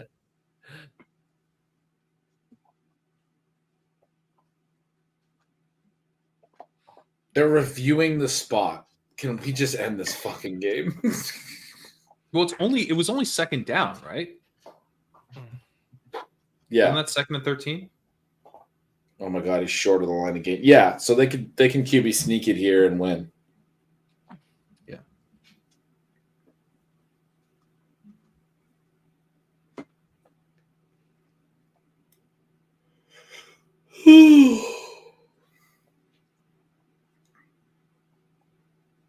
This was not our night for the pick'ems, but to be fair, we knew this was not going to be our night for the pick'ems. No, we knew. Yeah. This is not. Normally, like when we build it, like you get excited, Yeah. you know, about like the script, or you can see how things come together in a way. And this one was just like, no matter how this hits, shitty. it's just not going to come together in a fun way. No.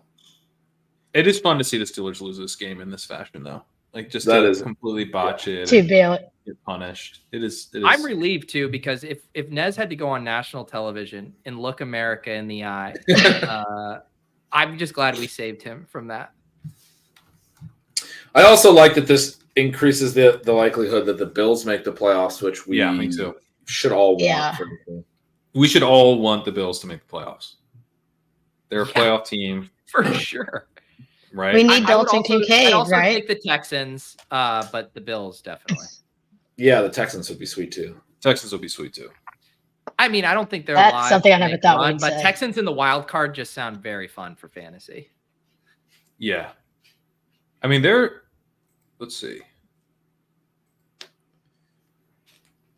Spike Week has Texans. They're still alive. 62% chance to make the playoffs. Yeah. That's wow. Buffalo only 19. Yeah, it's tough for Buffalo because they're 6-6, and there are 7-5 teams that are not currently in on the tie. What are the Chiefs? So many. Chiefs are 8-4. They're leading their division by 2 games. Yeah. Denver's also 6-6, and Buffalo lost to them heads up. So, like, there's scenarios where if Denver plays well, Buffalo's in a bad tiebreaker situation. Like everybody has tiebreakers I don't with want the Bills Denver. too. It's brutal. Yeah. Ooh, they didn't get it. He did not get that. We're going to get 20 seconds of Mitch Trubisky. Let's go. Let's get Najee ISO'd up with the DB one-on-one. Let Mitch cook 50 yards down the field to Najee jump ball. Who says no? Not me. I'm fucking here for that. I'm here for that. Najee ISO ball. Let's go.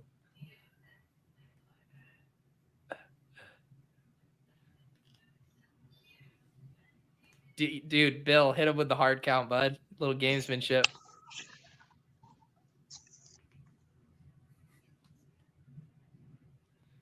To not even hard count it like you're going for it is Hard Yeah, counting maybe punts is, as of about 30 minutes ago, is the new meta, and every team needs to be doing it.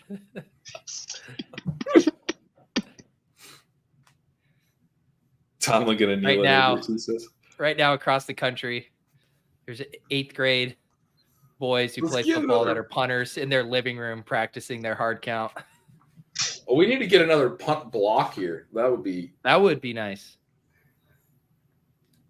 I think Tomlin would just have Boswell just come out and just try to crank a 67-yarder instead of letting Mitch run another play.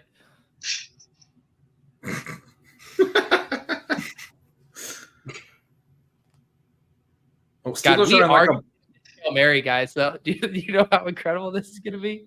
We're getting Mitch uncorking one. Oh yeah. Oh man. This is gonna be What bad. was that? That was like a really quick, short punt out of bounds. That they could have ran some more clock off if they punted it in bounds. I wanted a close up of Mitch and just seeing this big devilish grin.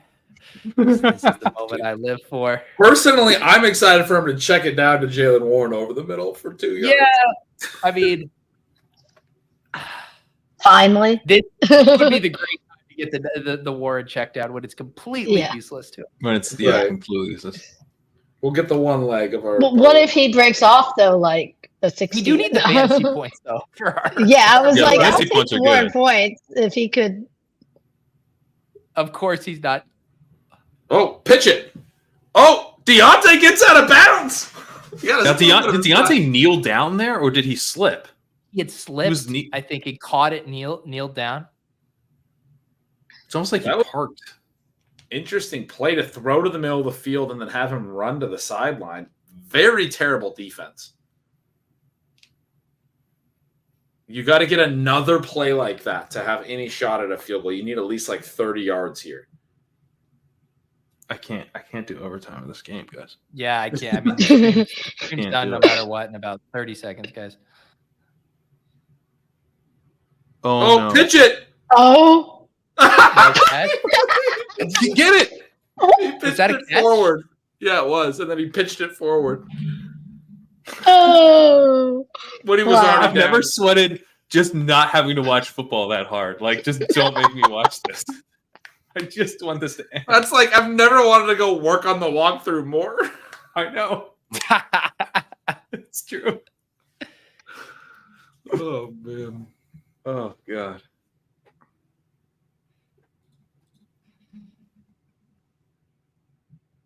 Well, we knew this game was going to suck, and it sucked. By the end, it sucked again. Whew. Oh, man. Do you know what ended up would have been a sharp bet? The halftime under on that 44 spread, because that had gotten pretty frothy there. Yeah. Yeah. Although if the Steelers are just vaguely confident, it does go over that. We're gonna have to watch Trubisky again, aren't we? Yeah. All right, let's power this down. What do we got next Thursday? Who plays next Thursday? Good question. Chargers, I saw. I don't remember who they're against, but you got the Chargers. It's week 15 next week. Fantasy Charger- playoffs, oh. it'll be. Chargers Oh my Raiders. gosh. Okay. Chargers, Eh, Raiders. two bad teams. You can live with that. And then Saints, Rams, and then Jets, Browns. We only have 3 left. That is crazy. made that we this only have Thursday 3 more schedule? podcasts left. That's nuts. Yeah. It's crazy. I feel like we just started this. Maybe One of us could be a we'll, millionaire by then. yeah. Maybe we'll see if we can fire up a playoff one at some time. We'll have to maybe get in the for lab on that. Yeah. Yeah, you know it's bad when I had the unironic true thought, Chargers Raiders. Oh, I hope Josh Palmer's back for that game. That was the real thought. I was thinking that too. I was asked y'all if we should have added him. Yeah, I stopped myself a few times from asking y'all if we should add him because he was coming off of IR. Closing time. I mean, what's really a bummer is I just wish Quentin Johnston was healthy for this game. Yeah, I know. It's That would be really bad a break bummer. for that guy. Steph, what's the plan for the fabulous newsletter here? Are you still going to write about our teams during the playoff stretch? I will. I said I would, so I will do it. Yeah, I'll keep updated. I'll keep everybody updated. You know how we're doing. Hopefully, we got some stuff going to the finals, and I said I'll try to find a few things to probably write about. Just as the fantasy season is still kind of going for things. Yeah, maybe I don't know. We'll see. I mean, whatever football. You should content. My recommendation, assuming you're not burned out, is just write about whatever's interesting to you and use the kind of like routine of you getting used to writing, once a week or whatever, and keep that rolling because people will be curious about your thoughts. You could do a post on the Cowboys. Like you don't have to pigeonhole yourself into being like, I got to write about waivers. Write about whatever's interesting. Yeah. To you. Write about what you want. That's kind of what I feel like. Somewhat, at least football adjacent or sports adjacent, but yeah. I Awesome. kind of feel the same way. Just at least update everybody on what's going on, and I do. I enjoy writing. What you can do is you can write the post you would like to write on Facebook to all the Cowboys fans. You can write your love letter to Dak, but just publish it on Fabulous, where people actually appreciate it. Yeah. There you go. I'll write about his MVP. Gretch, anything you want people to keep an eye out for here? No. The Huskies. You did say you want everyone to take a second mortgage out on their house to bet Huskies plus 4.5, was it? Yeah, and then also national title. They are. Someone asked in the chat if they're the longest odds. They're the longest odds. It's a sure thing. Never been a bigger sure thing. Definitely put your mortgage on it. I think it's an 8 to 1. Not financial advice. Not actually financial advice. I'm slightly biased. Pat, you going to record the walkthrough? Yeah, I actually already started, which is nice. A little ahead of schedule compared to recent weeks, so that's good. But yeah, so look for that. It'll be hitting your feeds late tonight / early tomorrow morning, and then playoff best ball content is going to be rolling out on Legendary Upside next week. I think a lot of it will not be written. We're looking at doing some premium podcasts on the premium podcast feed. So if you're a Legendary Upside subscriber, make sure you have that set up. But also we'll do them as YouTube videos and I'll send them out on the newsletter. But yeah, we are working on a tool that will be very useful for the playoff best ball, for the Gauntlet and all that. So still dialing that in, doing a little testing on that right now. Hitting some bugs and getting it all sorted before it gets out to the people. But I'm hoping to get that out next week. So we'll see exactly when. But yeah, it's been good. I think you guys will like it. That sounds awesome, Pete. I do have one thing I need to share that I have upcoming. Oh jeez. What if Zeke is the guy you need? Yes, that is on all of our roadmaps. I did also. I accidentally emailed the entire Legendary Upside subscriber base. We saw. Just an email that said, We did. that was me trying to embed this tool on the Legendary Upside site, and everything up defaults to emailing everyone when you publish anything. The question is, Pat, how many people replied to tell you about that, and did we all collectively pass the test that you sent us out? You did. Everyone collectively passed the test. Yeah. Okay, good. In your own. I didn't say anything because I thought I messed up and like couldn't open something. Also, Gretch and I hopped on Stat Chasing earlier this week with Sacrilegious.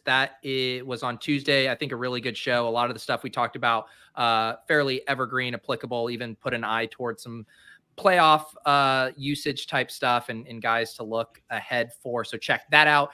And then for you YouTube members, I did a DFS After Dark with Sacrilegious. Normally I have those on my channel, but I made that one available for Ship Chasing YouTube members because you guys all know and love Sacrilegious. I think you would really like checking that out if you happen to miss that. That's under the premium shows. You'll have access to it if you're a YouTube member. And yeah, once again, congrats and good luck to all of our Deposit Kingdom and Ship Chasers, Chris G, obviously Nez and Sacrilegious, and we got Copper and all kinds of people. I'm sure I'm even forgetting some right now in the Dawg Bowl live final in Miami. Ship it, take it home for the Chasers. Appreciate you all. We will see you next Thursday for Chargers and Raiders.